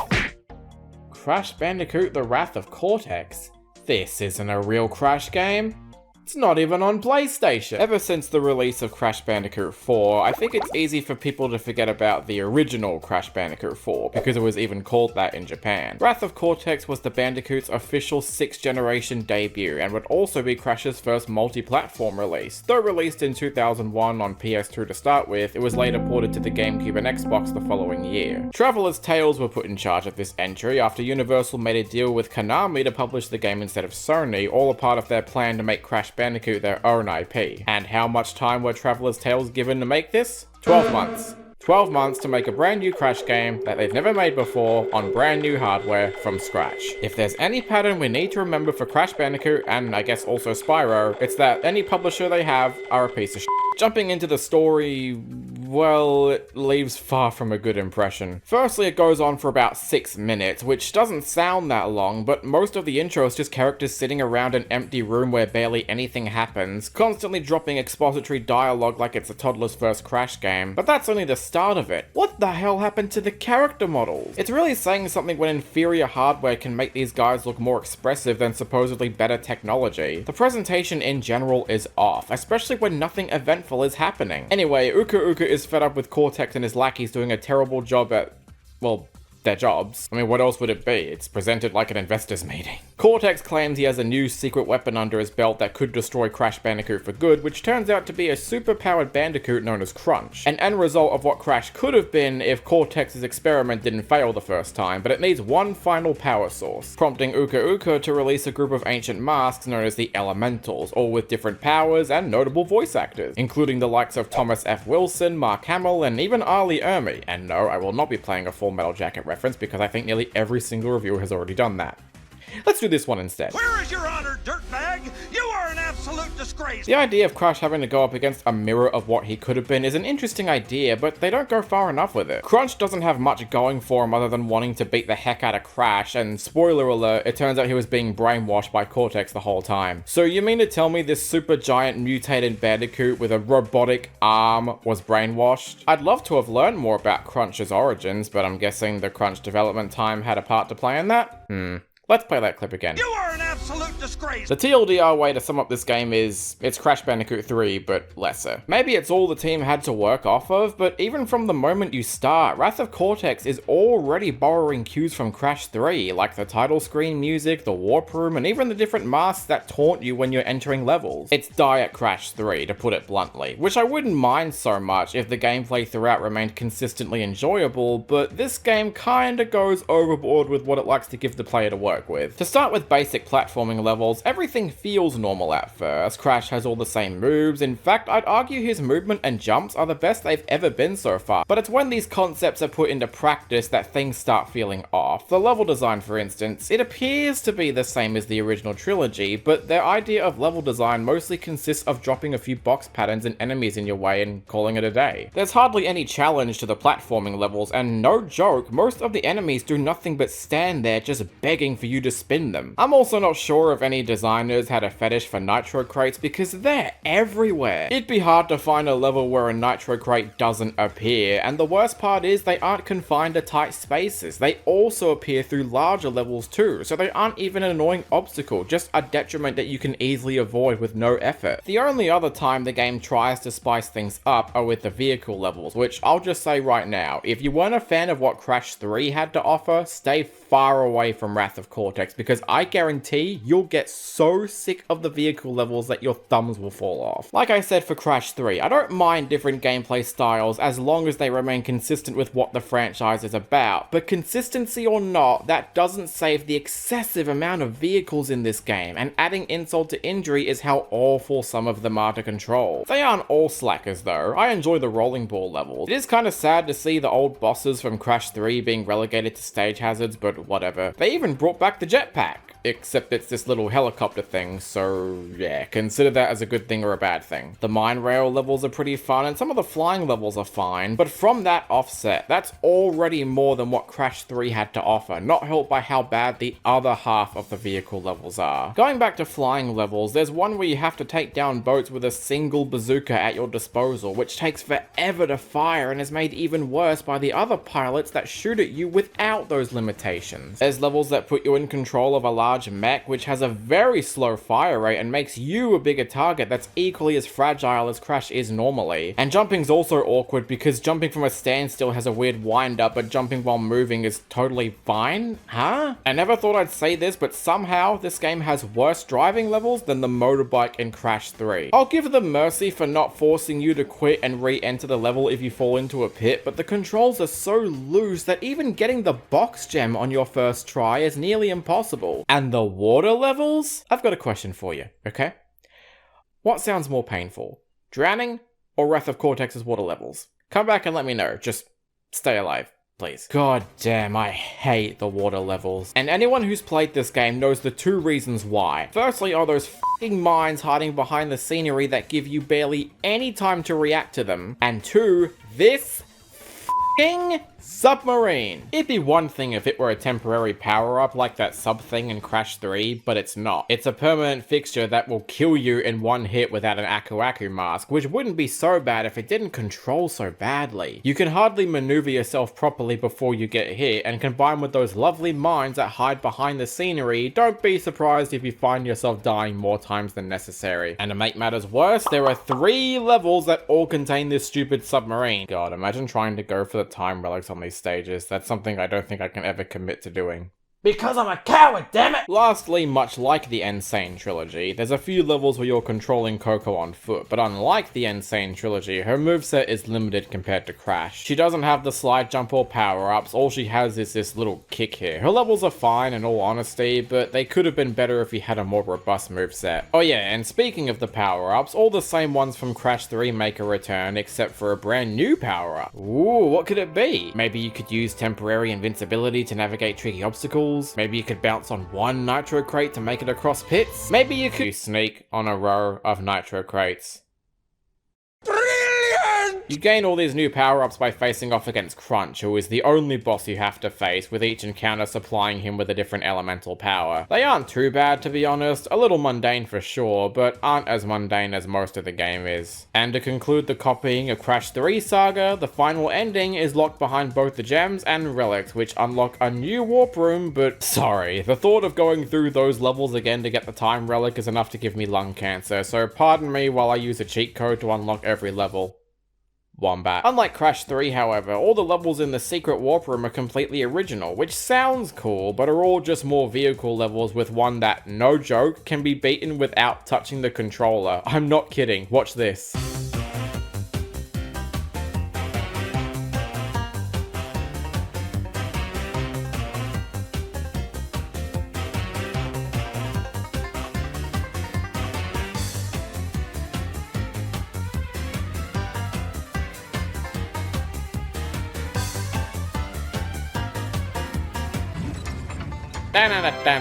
I do like that Wrath of Cortex basically did away with all the backtracking nonsense from Crash 2 and 3, so it's entirely possible to beat most of the levels in one shot. I didn't want to rag on Wrath of Cortex too harshly, because being brutally honest here, while some aspects of the game do indeed annoy me more than anything from the original trilogy and the N-Sane Trilogy, I wouldn't say it's enough to call it bad. There's enough moments here that tell me Traveler's Tales wanted to go all the way with it, but developmental crunch clearly played a factor in its overall execution, leaving Wrath of Cortex as a troubled but functional experience. The music still sounds good, and it's cool the game runs at a higher frame rate. I did encounter some frame rate issues, though I think that's an issue tied to playing this on the Xbox 360 and not for the game itself. As long as it's not the GameCube version, then I'm good. It's definitely not the awful train wreck I initially made it out to be, and I don't know what I was thinking saying Enter the Dragonfly was better, but Wrath of Cortex is still left wanting. It mostly tries to copy Crash 3, but half the time doesn't understand what made that game fun to begin with. And it's not even limited to vehicle levels, because just look how slow Crash is on the monkey bars. Just put it out of its misery, please. Only check it out if you're very curious, but I don't see myself coming back to this game for a while. It's not a bad game. It's perfectly average, but anything with this should be considered radiation. I need a break. I've looked at this screen for far too long. Maybe it's time to go outside and get some fresh air.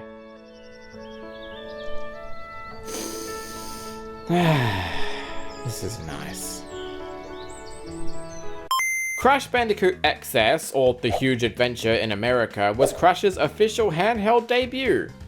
that doesn't count. Going by the cover art, I had assumed this was called The Huge Adventure to coincide with Crash being shrunken down and embarking on a larger-than-life adventure. This, my friends, is what you call false advertising. Because the second you jump into it, you find that nothing else has changed, even though the planet was literally shrunk. Backing up a bit here, the story once again has Uka Uka fed up with Cortex's failed attempts at world domination, but he once again has a secret plan, which is to shrink the entire planet and then do nothing with it. You'd think if Cortex was so hellbent on killing Crash Bandicoot, he'd squish the bloody planet, but maybe that goes against his whole world domination plan. If you ever wondered how a Crash game would fare if it was developed for the Super Nintendo or Sega Genesis, then Huge Adventure is your answer. All it does is take the 2D sections from Crash 2 and put them on a handheld, and I say Crash 2 specifically because this game borrows many elements from it. There's a few things carried over from Crash 3 like power-ups, but Huge Adventure is an almost note-for-note reimagining of Crash 2 before they even tried to remake Crash 2, and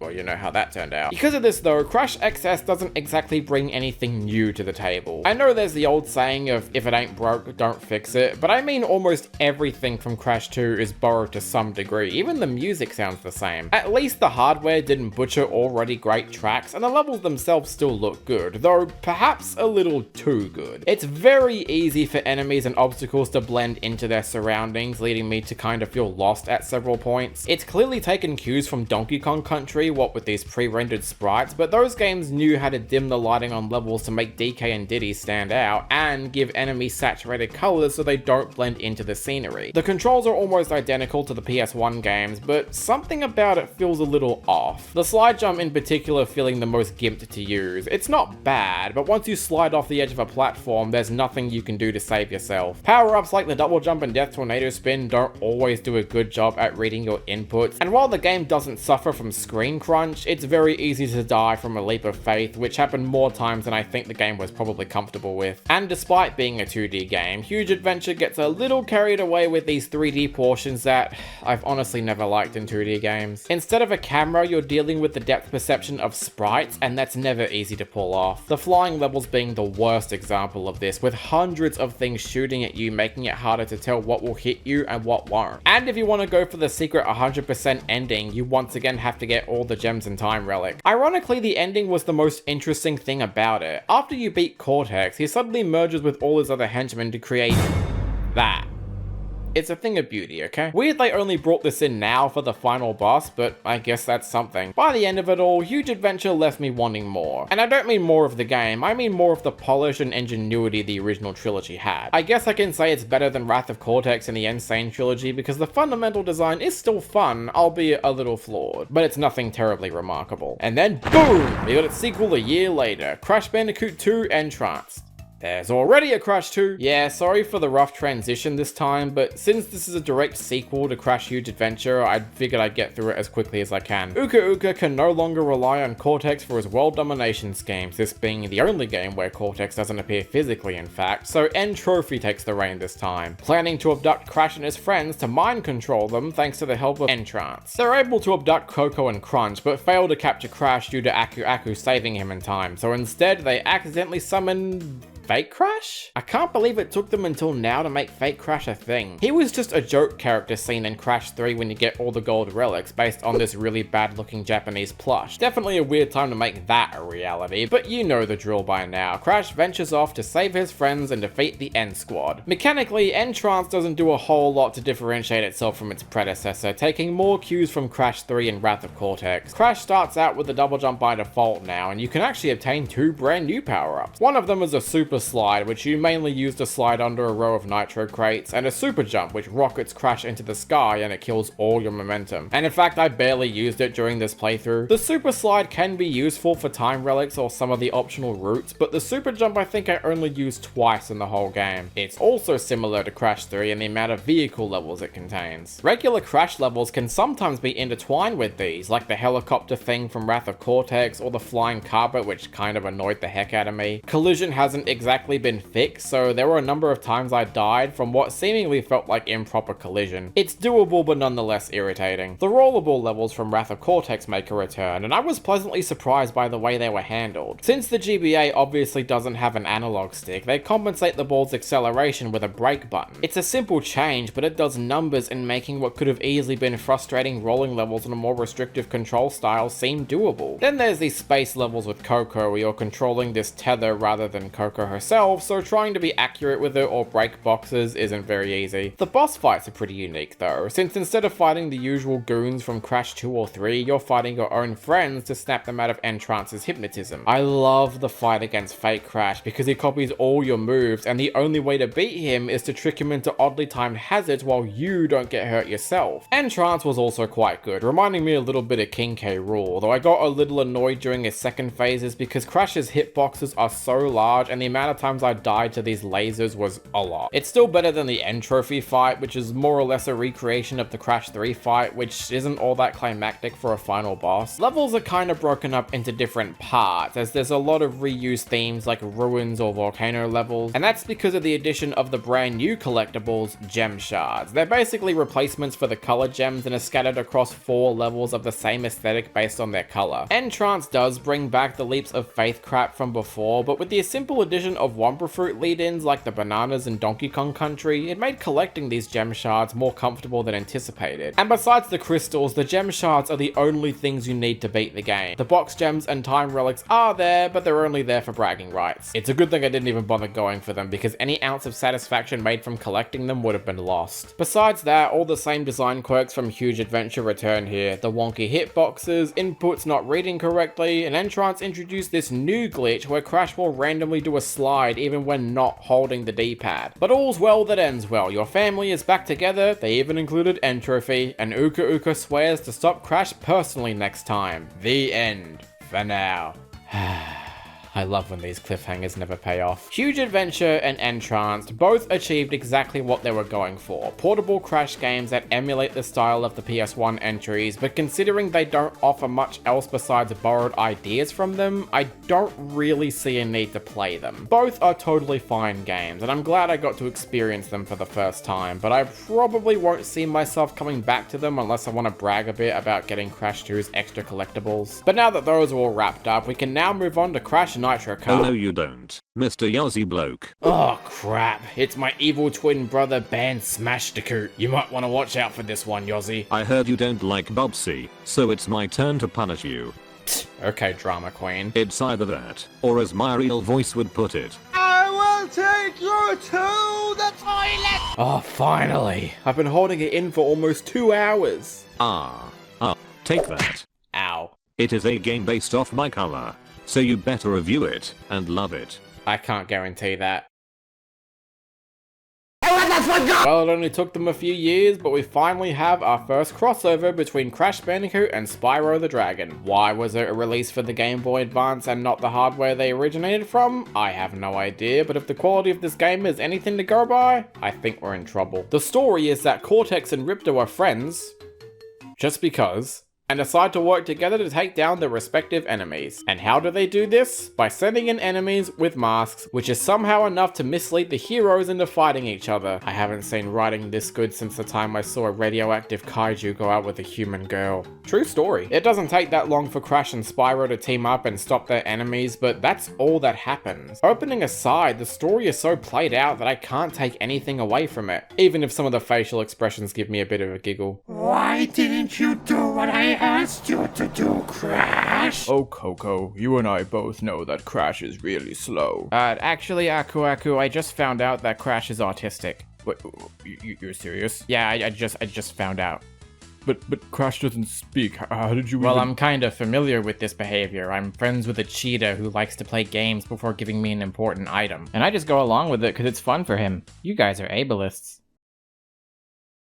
It's worth mentioning that at the time of the GBA Crash game's release, Spyro was also getting his fair share of the GBA slice with this trilogy of games made by Digital Eclipse. So what I initially hoped for when going into them was that each developer would handle the other's respective franchise and bring them into their world. Vicarious Visions making a Spyro game with Crash mechanics and Digital Eclipse making a Crash game with Spyro's collectathon elements. But clearly I went into this game with hopeless expectations because Crash Purple, in the simplest of terms, is a minigame collection. And I don't mean it's a party game like Crash Bash, I mean that every single level you play is literally just a minigame. Maybe they wanted this and Spyro Orange to be more consistent, but I'm not asking for consistency, I'm asking for a good game. To its credit, a good number of minigames do pay tribute to Crash's platforming and vehicular roots, like having you ride a polar bear from the start to the end, breaking all the boxes and a time limit. Some like to use assets from other Crash games, like the tank levels feeling reminiscent to Crash Bash, and even one borrowed from Spyro where you have to burn sheep to ashes. Animal abuse is always fun in video games. You know what isn't fun though? The minigames themselves. I respect trying to keep the spirit of Crash's platforming roots alive, but the minigames are so boring. Not only do they like to repeat most of them a lot, but they all take around a minute or longer to finish, except there's no challenge to be found anywhere, and most require you to do something as basic as tapping the A button over and over again, or having Crash slowly flying across a level. This is about as much fun as a Mario auto-scroller. Double applied to the levels where you ride a little bat, which sucked the life out of me for how slow they are, and that dying will restart you from the beginning of the level. The tank levels are also a chore for how long they would take, and would you like to see how Crash and Spyro's first encounter goes? No? Too bad, here it is. Thrilling stuff. I'll give some credit to the Ripto boss fight for actually being somewhat challenging because the others are ridiculously easy. The hub worlds are mostly fine, it's the same basic Crash platforming as before, broken up by the minigames, as well as these trading cards that can either be found in secret areas or by spending Wumpa Fruit in Moneybags' shop. And what do you do with the trading cards? As far as I know, absolutely nothing. Can you tell by this point I'm running out of things to say? They could have done so much more with the Crash and Spyro crossover, but instead we got another Crash Bash that's 10 times worse. Also, the fact we could have had a Crash and Spyro crossover recently that got cancelled means this is probably the only crossover we're gonna get, and that makes me wanna... You know what? F the GBA. All it did was make me being outside a waste of time. I'm going back to CTR to wash the bad taste out of my mouth. Crash Nitro Kart!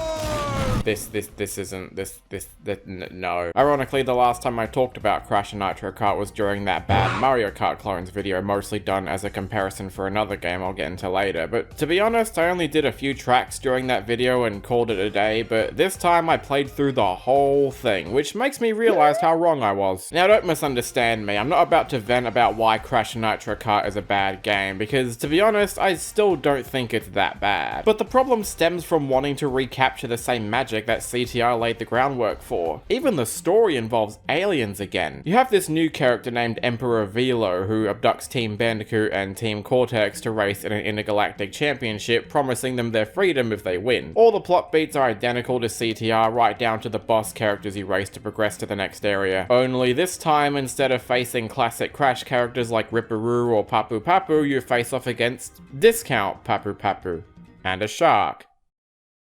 Where this game lacks in story though, makes up for it in its cutscene presentation. Personality shines through all of it. Cortexes in particular give me something to look forward to every time I get to them. In fact, the way adventure mode is structured is pretty neat, because instead of being stuck with one character through the whole game, you get to choose between Team Bandicoot or Team Cortex with 3 characters to pick from, each offering different classes that are best suited for one track or the other. That's the tragic thing about Nitro Kart though. The groundwork was definitely there. All the devs had to do was replicate the satisfying and punchy driving mechanics from CTR, but they don't. It's a shame too, because the ideas they do present are done well. All the same game modes from CTR make a return, like the aforementioned adventure mode, arcade mode, time trials, and even the crystal challenges make a return. Plus, playing this on the GameCube or Xbox gives you an easier way for 4-player races, since they had 4 ports at the gate. The track design is gorgeous, even if most are nearly duplicates from what we had in CTR, but they still offer plenty of shortcuts and unique routes that make each track track feel distinct and different. There's this new mode called Team Race, which pairs you up with another racer of your respective team and can boost your item meter to release a frenzy of them to keep your opponents busy. Sadly though, this game is plagued with rubber banding because many times you'll find opponents suddenly right behind you without warning, and your teammates tend to perform as badly as you can sometimes. The big new addition to CNK is the anti-gravity mechanic. Yes, this was introduced 11 years before Mario Kart 8 would utilize it. The difference though is that Mario Kart 8 actually did something with anti-gravity, changing how you interact with your opponents. Sure, it wasn't much, but it's more than what CNK would accomplish. Most of the anti-gravity sections hardly feel any different than driving normally, so what was the point? But issues aside, the tracks are still fun to speed through and are certainly no slouch in the design department. But where CNK starts to fall about is how it actually feels to play. Turning is far too slippery, jumping feels like you're being held down by a 50-ton weight ball, and the satisfying 3 boost system is neutered because the speed you reach isn't as high as CTR, therefore making general driving much less satisfying. Also, you better pray to God you don't get hit by an item or drive into a wall, because that will murder all your momentum, meaning you'll have to spend minutes upon minutes building it up again. Heck, even the sound of you driving isn't as crunchy as before. Simply put, the satisfying mechanics of CTR have been watered down in the worst ways imaginable, because if they weren't, I'd proudly come back to this game if I could. But now that we have all these tracks in the superior Nitro field with better controls, I don't see much of a reason to come back to this one other than for the cutscenes. Especially since that game could let you play as the boss characters, because this one strangely can't. I'm sorry if this seems like more of a comparison piece, but there's only so much I can say that hasn't already been said about CTR. That's why racing games are always a nightmare for me to talk about, so perhaps not doing a Mario Kart one was a blessing in disguise. Still, despite my negative rambling, I can't realistically bring myself to call Nitro Kart bad. Even when it controls a little slippery, the tracks are still well designed and multiplayer is still a blast. I'd still put this above most of the games I looked at in that video, so that's a plus, I guess.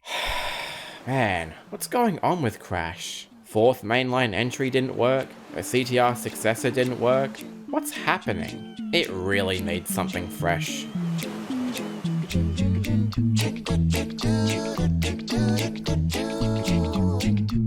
Smells like seaweed. Crash Twinsanity. I couldn't think of a better jump into Crash's 6th generation library than with this. All this might imply that Twinsanity is one of my favorite games in the series. So, is it?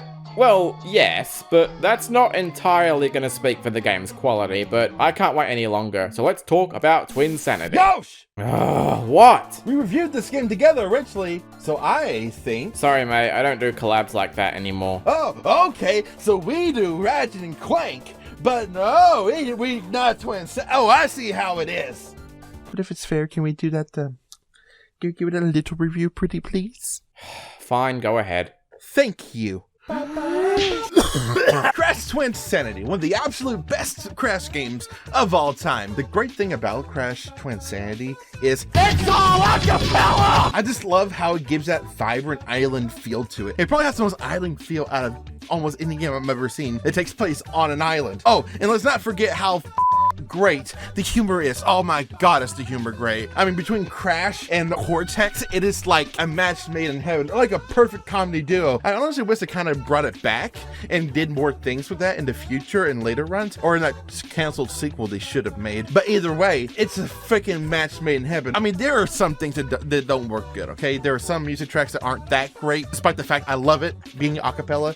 There are times when the controls don't work, especially with Cortex's parts, or that chick, I forgot her name at the moment because this is all improvised. The game design itself is so fantastic. I mean, it's like a 3D open world scenario with Crash, only in a smaller scale since it's an island, but it works so good. So honestly, Crash Twinsanity is like legitimately one of the best 3D platformers, at least in my humble opinion. Okay, yeah, I'm done. Anyway, I gotta get back to your present. Thanks, bud. Twinsanity kicks off with Cortex stunning Coco and stealing her clothes.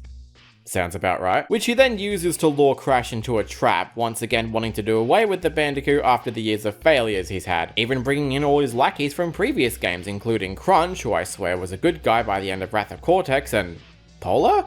The Polar I rode in Crash 2? Then again, given all the mistreatment Crash has given this thing, it was only a matter of time. It doesn't take terribly long for Crash to foil his plans once again, but their feud is quickly interrupted when a pair of mutated birds known as the Evil Twins show up from the 10th dimension, intending to leave a ruckus on Crash's home. It's ironic they gave them such a basic and borderline tropey plan, because the Evil Twins are some of the worst villains in all of Crash Bandicoot. They barely show up, and when they do, it comes right the hell out of nowhere, and all they do in the story is just appear for a whole minute and then vanish like nothing happened. Feels like the writers were worried people would forget who the main villains are supposed to be, so they sloppily threw them in whenever necessary. It is later revealed that the Evil Twins were actually Cortex's first experiments in the Evolver Array, but were accidentally sent to the 10th dimension instead, essentially making their evil plan more of a revenge motive against Cortex, but not making them any more interesting as villains. Anyway, it's because of the Evil Twins that Crash and Cortex are forced to team up, the selling point of the game basically. I always love a good hero and villain team up when it's done properly. But a whole lot happens besides that. We're introduced to Cortex's niece, or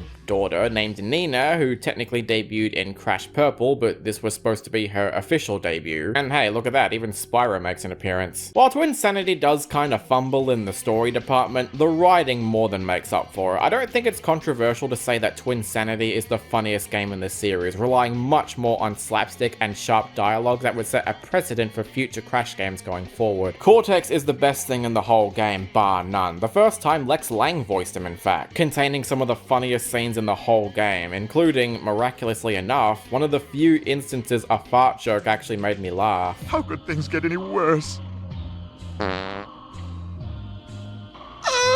This Crash design is my favorite in the entire series, still rocking the angularity and giant teeth, but tweaked in all the right ways to really accentuate his cartoony nature. I'll always have a soft spot for the PS1 look or Crash 4, but this is how you do a modern Crash design. The music also plays a part in the writing. In fact, let's cover the music real quick. Previously, I said that while I liked the music, I find the sudden change in style to be kind of annoying. Nowadays, well, they still kind of bug me, but I really like the music overall. It's not bad.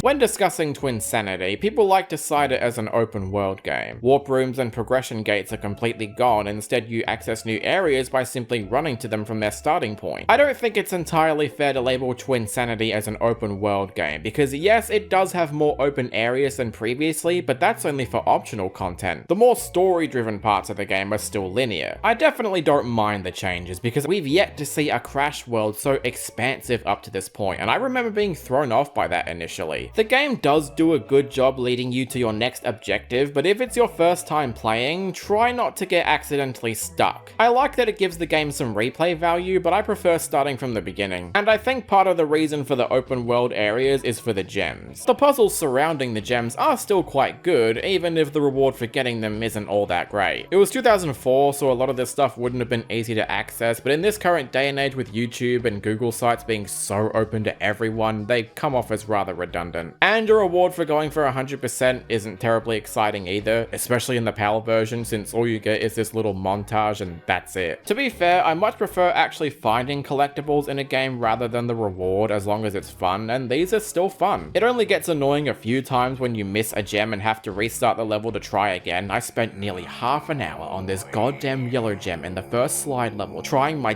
damnedest to grab it every time, not helped by a checkpoint that comes right after, so you can't even cheese it by dying and respawning to before the gem. You have to restart the whole level if you want to nab it. Ugh. Crash controls about the same as previously. He has a double jump by default, but the slide jump has been changed. Instead of using it to reach higher ledges, you're just using it to speed up basically. It's not bad, and most of the game doesn't require it, but it's a jarring change nonetheless. Crash ain't alone in his journey, however, as Cortex will rear his giant head in multiple gameplay styles. Most of them consist of using Cortex as an ally, and what does a good ally do? Throw him, slam him, roll crawl him in a pipe, sliding on him, Crash is a pure angel. Maybe you'll have to create a path for Cortex because he's too distracted by a bunch of bees or an evil version of Crash, which clearly should have been purple. And it helps most of them are really fun to play through thanks to the body language of Cortex. If all these different gameplay styles put you off, don't. Crash is still front and center most of the time, but don't be surprised when it throws you in for a loop. It's relieving most of the traditional platforming levels are still top-notch stuff. I was worried that because of boxes no longer feeling important, it would make most of the levels feel too easy. But to compensate, the devs went out of their way to test your level of precision and platforming, making most of the Crash levels some of the most fun in any game. This is why I feel going after the gems still adds value to the level design, because never have we seen them designed to a point where they're ridiculously fun without boxes. Let that sink in. They had to add boxes last minute and Crash 1 to make it feel more fun, but Twinsanity proved you can do that without the boxes. I don't mean to undermine Crash 1, that thought just sort of popped up. Besides the aforementioned team-up sections, there's also a few moments where you completely switch control to either Cortex or Nina. Cortex's levels prioritize his blaster, so you have to strategically use it to overcome dangerous obstacles or killing enemies in your way. Even though I used to hate Cortex's portions when I was younger, nowadays I really enjoy them, especially the two chase sections where you rapidly fire at everything in front of you to make a path. Nina's portions are really fun too. They're similar to Crash in practice, only here you can use her grappling arm to swing across pits. I'm glad the different styles, much like Crash 3, retain the core of the franchise and don't feel completely out of place or jarring like Sonic Adventure does, for example. It ain't all sunshine and rainbows though. Like Cortex, the bosses are a joke. Dingodile is the exception to this. He's the best boss in the game by far, and dare I say I enjoy this more than his Crash 3 fight. He changes his attack pattern every time, so you'll never predict what he does next. The Cortex fight at the start is okay, pretty standard for a first boss. The Totem fight is a complete snore fest, as all you do is run in a circle and occasionally throw Cortex into its mouth. Engine's boss is more or less the same thing, but with much less thinking opportunities, and the final boss is more tedious than anything. I know it's the final boss and it's supposed to be hard, but when all you're doing is running in circles and occasionally pressing square to attack, it wears out its welcome. And on a technical standpoint, almost everyone will say that this game isn't exactly polished. Now, I personally don't take much issue with glitches in games as long as they don't ruin the experience or are outright boring, but you can tell Twinsanity didn't quite receive all the checks it needed. The publishers wanted it out by the 2004 holiday season to promote it with Spyro: A Hero's Tale, but it sucks they did that given all the extra content that was cut. Levels, cutscenes, different gameplay styles, more alternate dimensions, this game could have had it all. Twinsanity had a lot going for it, and while it sucks the game never entirely reached what it could, it's still a good game regardless. I'll admit I'm a little biased. I did play it a lot and still do to this day, even though it does have legitimate problems, but it's still one of my personal favorites in this series for sure, and one of the best Crash games post Naughty Dog. I'd put it up there with the likes of Nitro Fueled or Crash 3, just being a fantastic platformer that has a lot for players to chew on. Did it deserve better? Absolutely. Do I wish it were longer? Yes. But it's a Crash game like no other, and that's what makes it stand out. Just telling you right now though, if you do want to play this game, do not play it on the Xbox 360. It was the only method I had to playing the Xbox version, and as you can see, it runs like a true piece of art. Now it's easier! And you know, playing this game again has really given me a newfound appreciation for a cappella music. I hope they come back for the next game.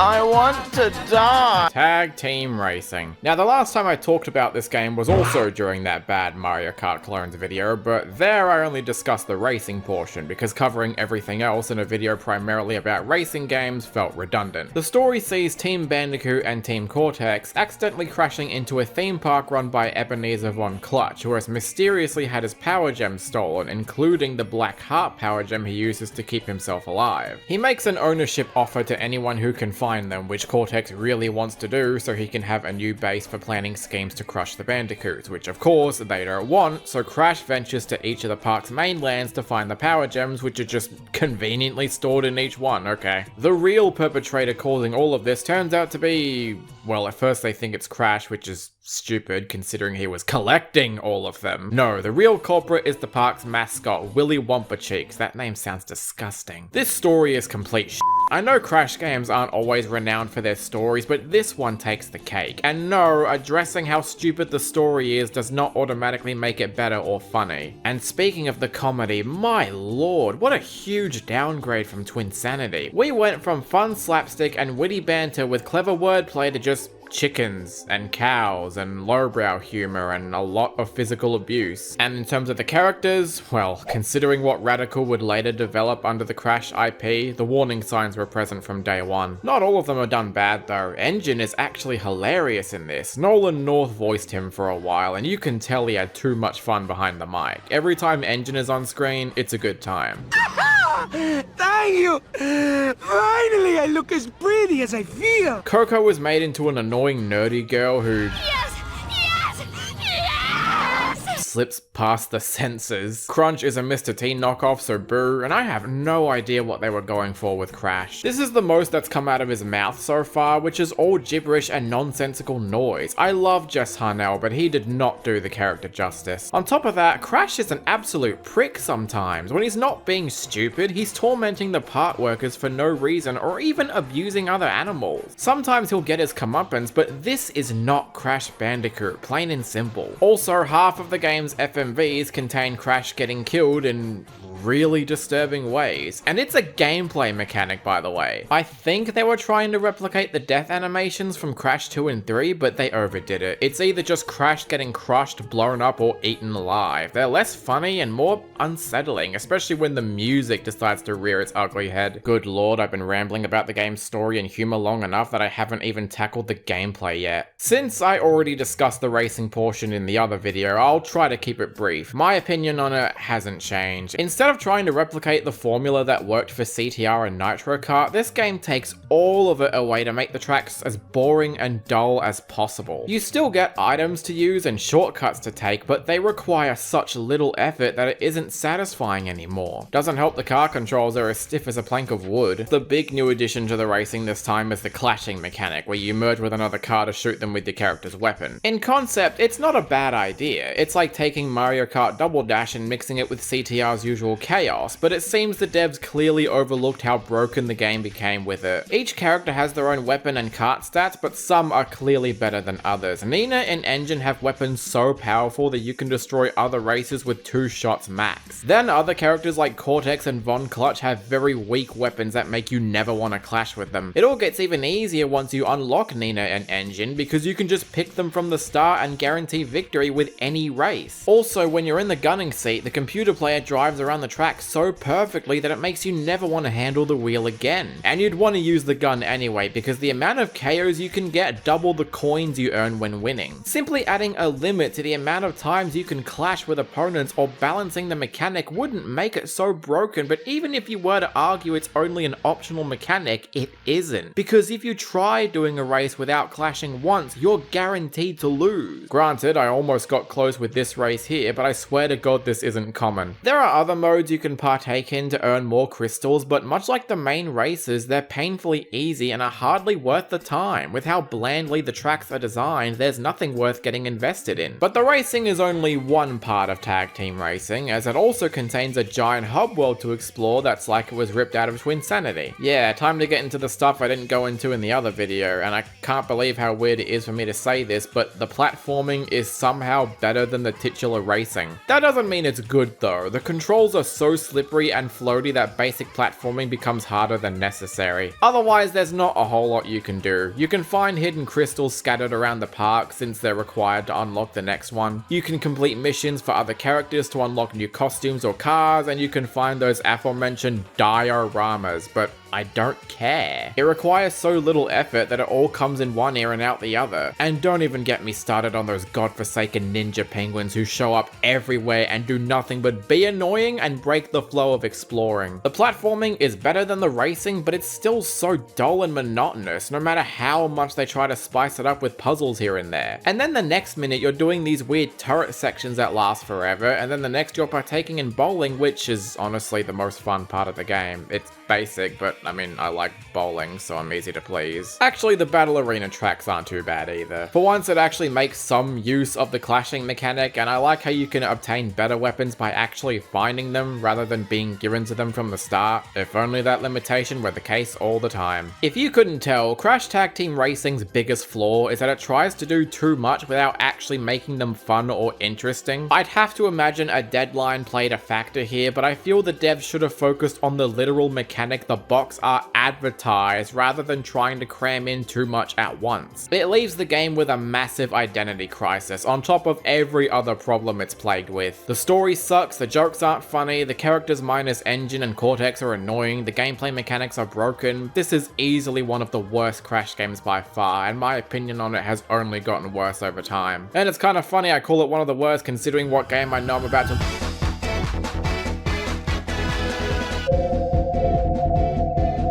Fun fact, did you know that this is the best-selling Crash game in Australia?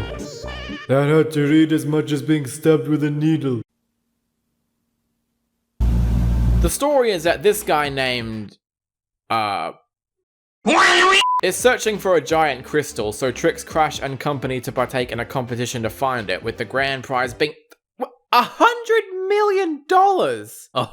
Masterful storytelling. They don't need to elaborate any further, that's all we get. More gripping than Crash Bash. As for the game itself, Crash Boom Bang, more than Crash Bash, is a Mario Party clone. You roll a dice to advance the board, collect Wumpa Fruit to earn enough points to win, use items to disrupt your opponents, engage in minigames to earn even more Wumpa Fruit, you know the drill. Fundamentally, this should make the game a slam dunk, but the problem is that it tries too hard to stand out from Mario Party that results in a severely broken experience. For starters, every player rolls the dice at the same time, giving you no time to plan out your objective or place traps for others to fall into. But when you do decide to use an item, it completely blocks out the map, so you'll have no idea to decide which items will work best in each scenario. Some of the spaces take you to a completely separate part of the board, except the map you have is completely different from the others, which means you'll have even less of a clue how the others are doing or properly explain how you can get here or how to get back. Worst off, the amount of time you can spend on each map completely varies, because unlike Mario Party, there's no limit to the amount of turns you get. The match will just abruptly end once all the mandatory items have been found or whenever someone reaches the goal first. The boards with collectibles are the worst, because unless you use an item to track where they are, you'll be wandering around the map constantly trying to find them, and that's when the game doesn't decide to dick you over by dropping you in a sub area with nothing to help you out. What's the point of having a mandatory goal anyway when the winner is determined by how many points they have? All that does is pad out the boards even further. Worse still if a minigame isn't triggered, which only happens when someone lands on a minigame square, so you could potentially make it through an entire match without triggering a single minigame other than just the last mandatory one. And what about those minigames? Honestly, they're so bad that I might need to apologize to Crash Bash right now. There's a minigame where you move boxes back and forth.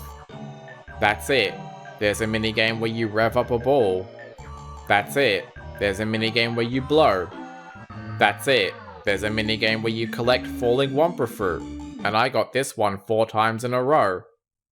That's it. Oh, and because this is a DS game, mandatory touch controls are a given, at least if they bother to f***ing work. These are the worst touch controls I've ever encountered, because sometimes they'll not work at all. And all that wouldn't be so aggravating if your opponents didn't keep spamming stickers all over the place. My favorite part of the whole game is that I came second in the second map, but the story still progressed as if I won. So this isn't even a game you need to finish to win. So then why is there a game in the first place? Yeah, I didn't get far into this one. I finished every other Crash game in this video, but not this. Crash Boom Bang is like a shovelware game that took the franchise it's named after, because I refuse to believe there was any quality assurance here. It feels like everything in this game is working to screw you over, and there's no way I'd want to play with friends on this if I had friends. Alrighty, what's next?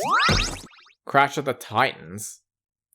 Did I just pick up a bootleg? The new owners of Crash, Sierra Entertainment, decided it was due time for a soft reboot, leading to a game that, to be honest, I have no idea who it was for. I get wanting to throw a different spin on a long-lasting formula, but most of the Crash games following Naughty Dog's era already tried to be different with varying results, so the idea of Titans at a base level doesn't exactly become clear. And if you try to change too much about the game, it won't feel like the same thing anymore. I suppose we should probably address these new character designs. I know it can be really easy to write them off as bad, purely for being based on already existing designs that were completely fine. But to be honest, most of these designs aren't that bad. I know Uka Uka gets the most pushback, and yeah, this looks nothing like Uka Uka, but as a design on its own, it's pretty good to be honest. The ones who got away the safest were Engine and Crunch. They largely look the same as they did before. Aku Aku has probably the strongest redesign. It's different, but he still looks good enough, and I can tell it's him. Some definitely do look bad though. Nina's characteristics are completely gone, and now she looks more like a generic schoolgirl. Crash looks nothing like a Bandicoot, more of a fox than anything else. And Engine seems to agree with me. You don't even look like a Bandicoot! And my lord, they massacred my boy Tiny Tiger so badly, and why does he now sound like Mike Tyson? I wish some sort of reconciliation was possible here,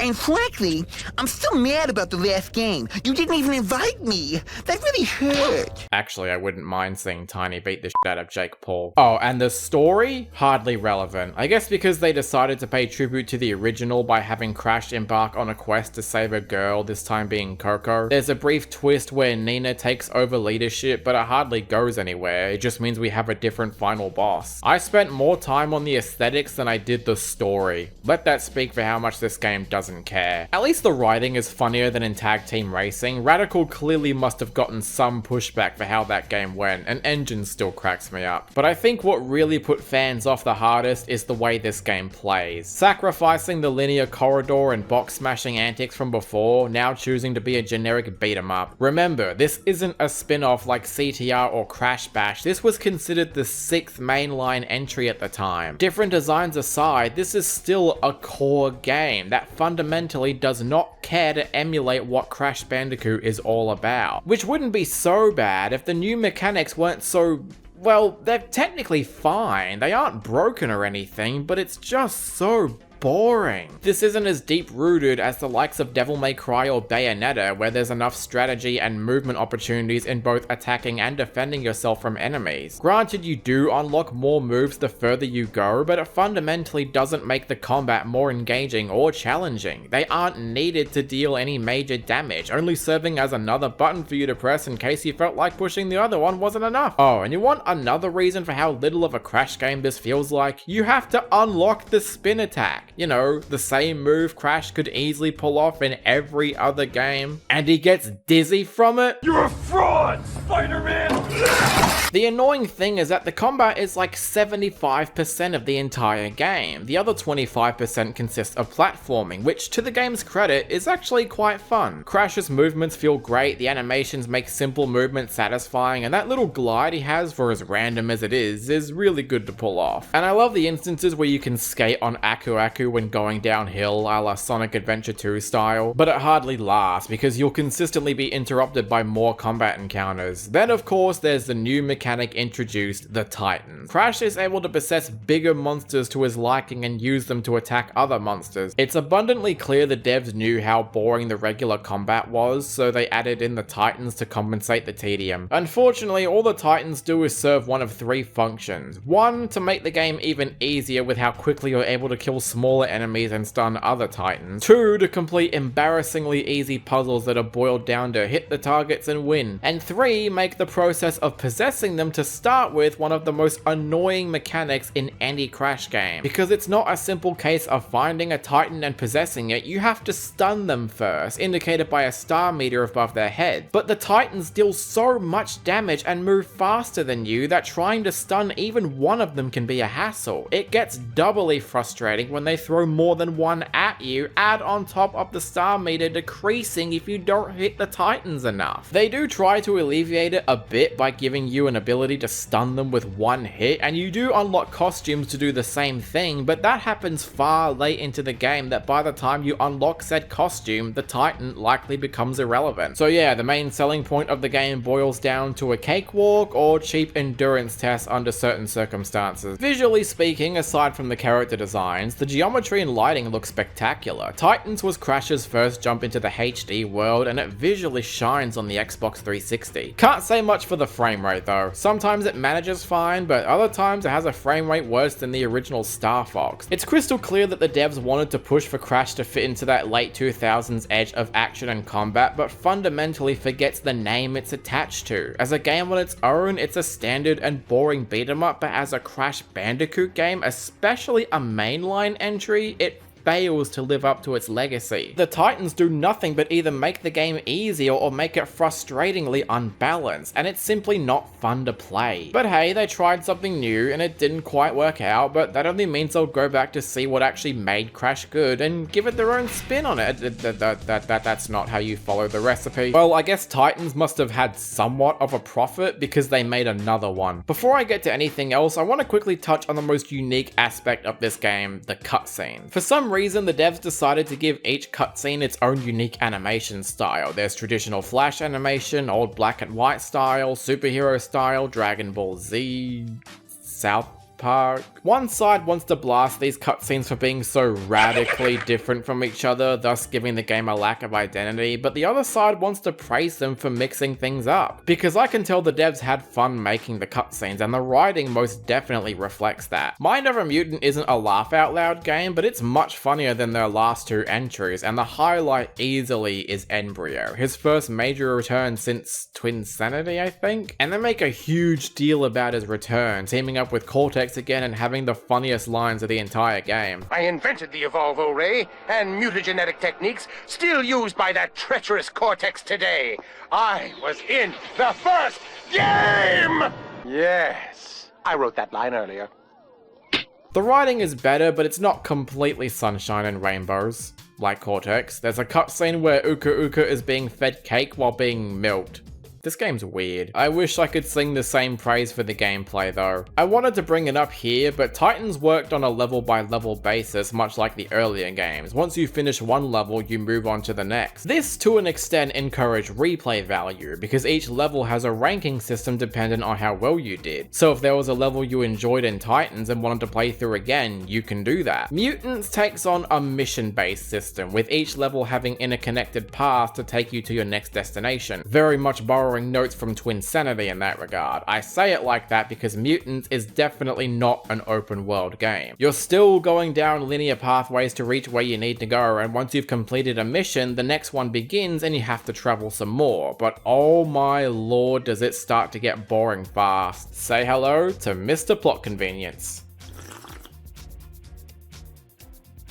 Nope, still can't do it. Look, I know I've been through 19 games so far, but Mutants is honest to god the most unengaging mainline Crash game. I hesitate to say if it's more boring than Crash Fusion or Tag Team Racing because the cutscenes will occasionally spark some interest, but it's a real slog. There's like no challenge whatsoever. As soon as you get your next mission, you just go down a linear path to reach where you need to go and occasionally fight some enemies and mutants in your way. The combat is somehow worse than in Titans, due to the mutants taking even longer to defeat, and you barely unlock any upgrades now. They did try to refine the mutants a bit with extra moves and the ability to store one mutant at a time, which certainly makes platforming more dynamic, although it also ironically makes Crash himself even less fun to control. But like I said, there's no challenge to it. It goes through one ear and out the other. As monotonous as Titans could get, at least there was a goal in each level. There was something I had to work for. Mutants throws you all over the place and rarely does anything new to spice things up. The only time I had some level of fun was during the desert levels where you could roll around and smash everything in your way. That was alright, but once that's over, you're left with repeating the same bullshit you were doing a few minutes ago, and guess what? You get to go back and forth over and over again to reach certain missions. Yep, Mind Over Mutant has backtracking.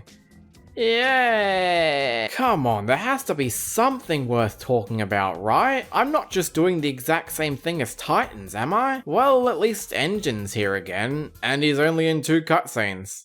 I hate this game. It's no wonder this ended up being the last game of the series for so long, because one thing remains certain: if it ain't broke, don't fix it. There was no way a dev team could prove that they could accurately replicate the flow of the original trilogy without having to remake it. Maybe, I don't know, a new game might suffice?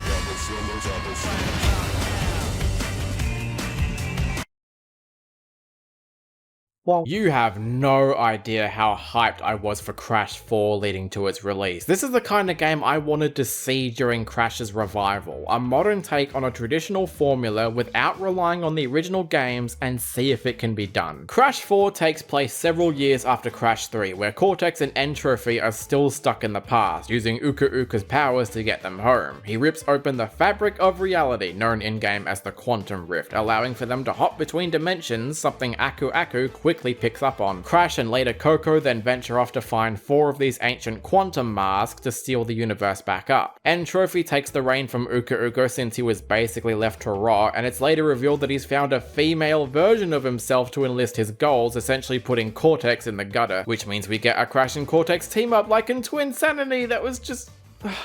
I love remembering this game that they don't want to. But it's not just that. Later on you team up with Dingodile as well as Torna from a different dimension. Never thought I'd see the day where Dingodile becomes a good guy like in Crash Bash, but I welcome it. Torna, I mean, wow. It was a genuine shocker to see her again, even if she's from a different dimension, but she was such a great inclusion as well. The chemistry between all the characters is spot on. I don't think we've ever seen this much level of flexibility and immersion among the cast, but they play off each other so well. Cortex especially just brings it all home. This game even gives him a character arc. He's basically being dragged into N-Trophy's scheme without an end goal. All this time he's been haunted by his failures thanks to Crash, so once N-Trophy is dealt with, Cortex decides to just go back in time and prevent Crash from being created. And it's funny. Maybe not Twinsanity funny, but second place definitely. Crash 4 pays tribute to the original trilogy's yucks by relying more on comedic timing and abrupt punchy attitude, not moving at one pace or swaying around like an Sane, and my god, the innuendos they managed to sneak in are something else entirely. And the voice acting is great too. Lex Lang brings it all once again, Dingodile is great, the quantum masks sound cool, and any new or returning actors managed to recapture their predecessor's tone flawlessly. I didn't realize it until I looked it up that Crash and Bria had different voice actors because they sound almost identical. And hey, as a massive Owl House fan, you know I'm gonna perk up when Owl House alumni are in the cast. Even getting my boy Zeno Robinson to play a moody character.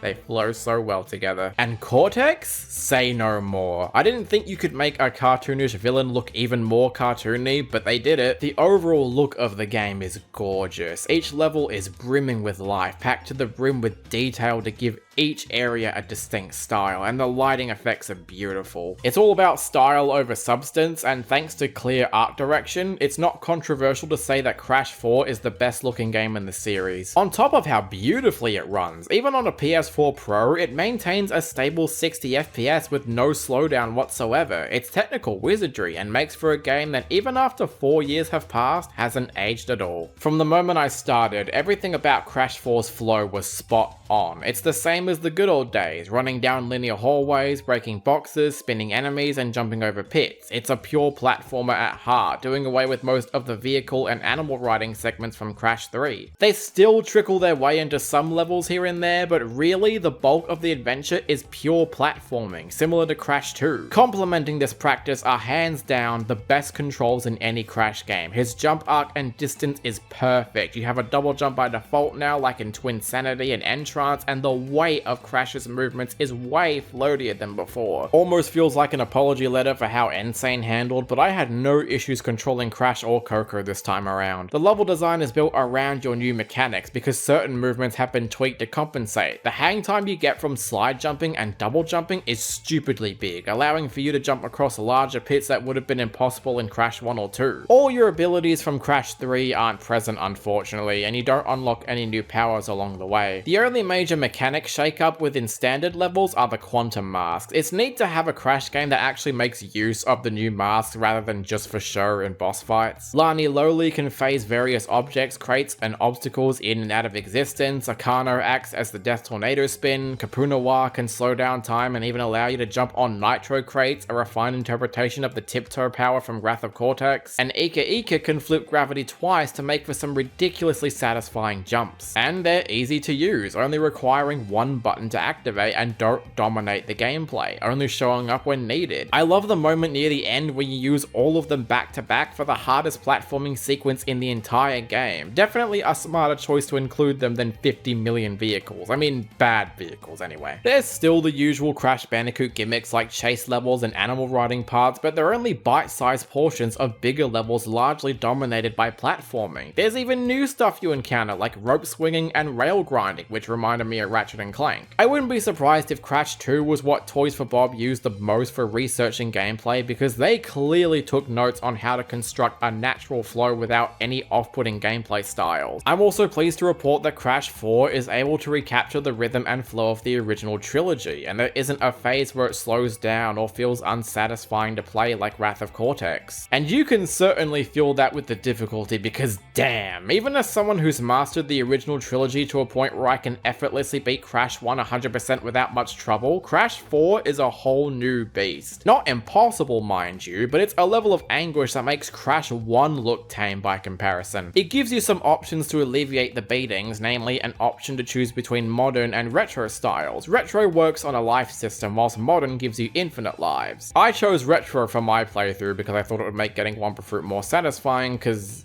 well, we'll get to that later. The other big new addition gameplay-wise are the new characters you get to play as. Coco's once again a palette swap of Crash, so nothing new there, but beyond them you also get to play as Cortex, Torna, and Dingodile in their own dedicated levels. Cortex's levels are more puzzle-oriented, requiring you to shoot enemies and create your own path to finish, similar to Twinsanity where you'd use Cortex's blaster to complete puzzles. His levels in Crash 4 aren't bad, they're just nothing special, but Torna and Dingodile on the other hand, awesome. It's so cathartic to completely mop the floor with these two, and getting to play as them in the moment is always a joy. Torna grappling from platform to platform and Dingodile with his giant vacuum. Beyond that is a plethora of quality of life updates, like a drop shadow that helps you determine where you'll land, and the Wumpa Fruit automatically flies to you when you break open boxes. Crash 4 is packed to the brim with extra content. After you beat Brio, you get access to inverted versions of levels with their own effect that can sometimes tamper with the gameplay itself. The time trials are back with 4 tiers instead of 3, there's a bunch of new costumes to unlock, and then there's the flashback tapes, which are actually archive recordings of Crash and Coco's training areas before being put into the Cortex Vortex in Crash 1. The box challenges are at their best in these levels, and we even get to listen to the OG PS1 soundtrack, like the actual PS1 soundtrack, none of that tame N-Sane Trilogy stuff. The music as a whole isn't my favorite in the series, but it's still really great stuff, capturing the atmosphere of each level and knowing when to bring the heat up. It's a lot of stuff to unpack, and I imagine newcomers might not get a kick out of it, but thankfully most of the new gameplay mechanics are completely optional. The extra characters only get 2 mandatory levels, with the others being there if you want to get them, and you don't need to go after a single flashback tape or time relic if you want to finish the game casually. It's flexible in what gamers are looking for, but you may have noticed by now I haven't mentioned the gems so far, and there's a reason for that.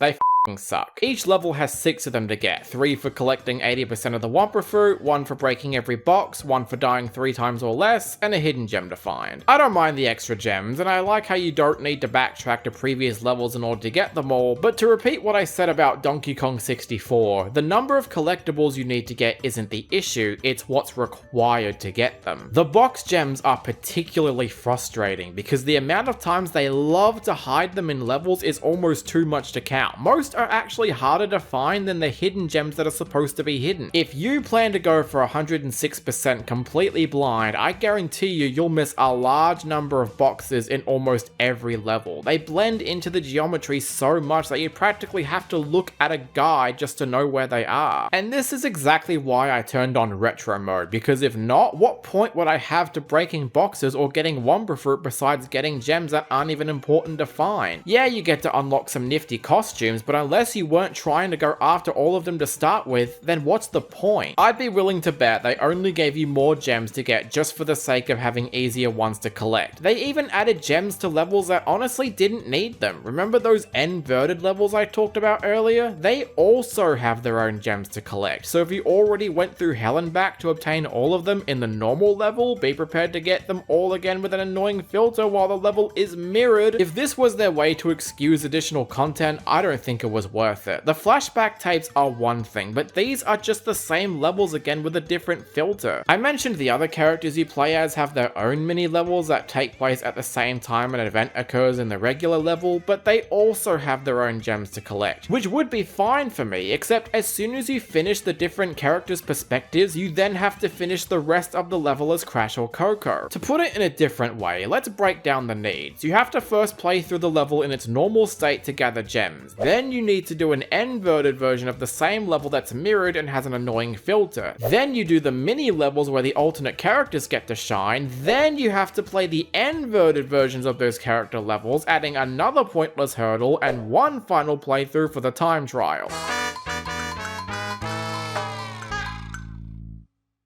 I would have definitely preferred if the extra character levels stopped once you reached Crash or Coco's cutscene and maybe have a smaller amount of gems to accommodate, and it doesn't even end there. You also need to get perfect relics, which require you to beat the whole level, get most of the Wumpa Fruit, and break every box without dying once. What's the point of getting a gem where you die 3 times or less, only to add another item that can only be obtained without dying once? If you've seen how cryptic the levels get during endgame, it will make going for 106% seem like an impossible task. So much so that I didn't even go for it on my playthrough. I went for a casual run, which altogether took around 8 hours to do, which is already longer than any Crash game on their own. So would it really have hurt Toys for Bob to cut back on so much fat? I think if they had limited it to just 2 gems to find in each level, that would have been enough. It's already long enough as is, and I'd hate to imagine how long it would take to beat it 106%. I'd feel more compelled to complete Donkey Kong 64 than this. Maybe. Actually, maybe not. I don't know. However, I don't want to let my critiques on the completion mentality cloud any positive opinion I have for Crash 4, because what the team managed to accomplish with all the weights put on them is something incredible. Even for a casual run-through, Crash 4 is one of the best games in the series bar none. The presentation is oozing with personality, the controls are sublime, the story is fun. Crash 4 feels like a love letter to everything we know about Crash games. If you looked at Crash 4 and assumed it's trying to change what was already established, don't be. It's a brilliantly designed game with some of the best controls and fantastic art direction. It made me feel like a kid again, and that's the sign of a truly magical sequel. It's a shame it didn't sell as well as the Sane trilogy did, but it was still clear by this point that Crash had an audience, and we were all ready to see what they would cook next. Crash Team Rumble!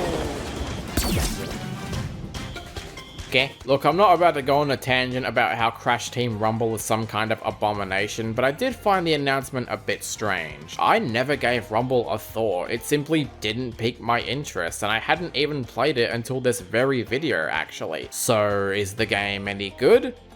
Well, to be honest, I actually couldn't play enough of it to form my own opinion. Not because I didn't want to, maybe, but I simply couldn't. The player base for Rumble is extremely small because every time I tried to get into an online match, it didn't work. And that's essential because without it, you won't be able to unlock other characters or cosmetics. It seems extremely strange that they'd limit so many characters in an online focused game. It'd be one thing if it had a story mode or some kind of offline mode to gain some XP, but there literally isn't. The only thing I could do was practice against bots, which isn't the same as playing against real people online. The only characters I could choose from the start were Crash, Coco, and Dingodile. They all control well, and to be honest, the base game itself isn't that bad, but it would obviously be better if I had real people to play with. The player base is too small, so I doubt I'll be getting any further anytime soon. I don't exactly know who this game was made for. The Crash Bandicoot player base isn't very big compared to Mario, so I don't know what Activision were thinking by pushing this game out of nowhere. The matchmaking system was awful forgetful on my part, and again, practically nobody I knew were playing it. This is a single player game series with some spin-offs of racing and party games that at least give something for the single player to do. And I think there was a massive blow to the fact that this game costs actual money to play. So not only do you need to pay for an online subscription, but you have to buy the game outright as well. And because again, there's no single player content, you're wasting your money by giving in without Game Pass. They should have made it free to play. As much as I bitch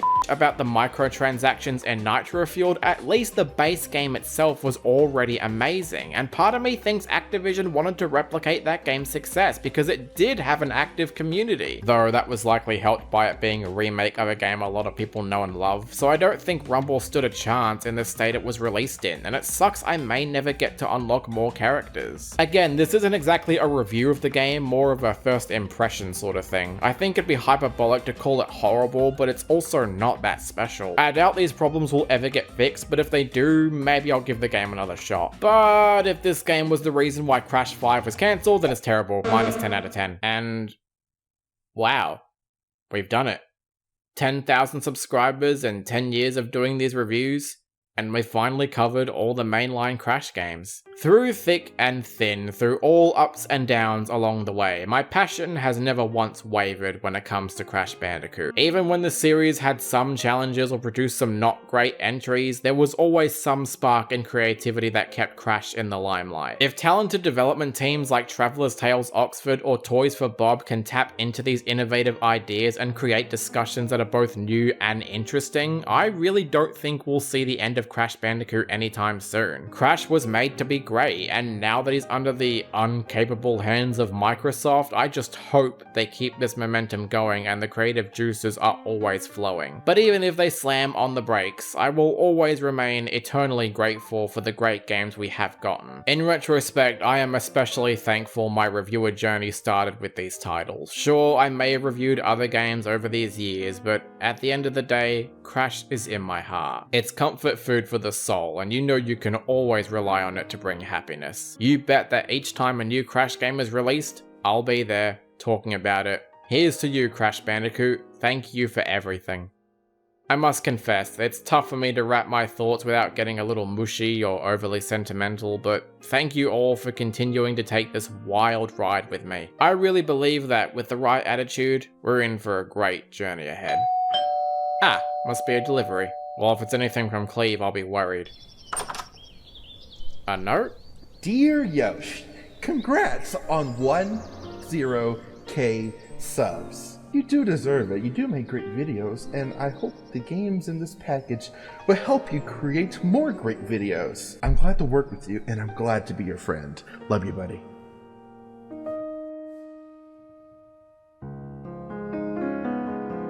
I love my job.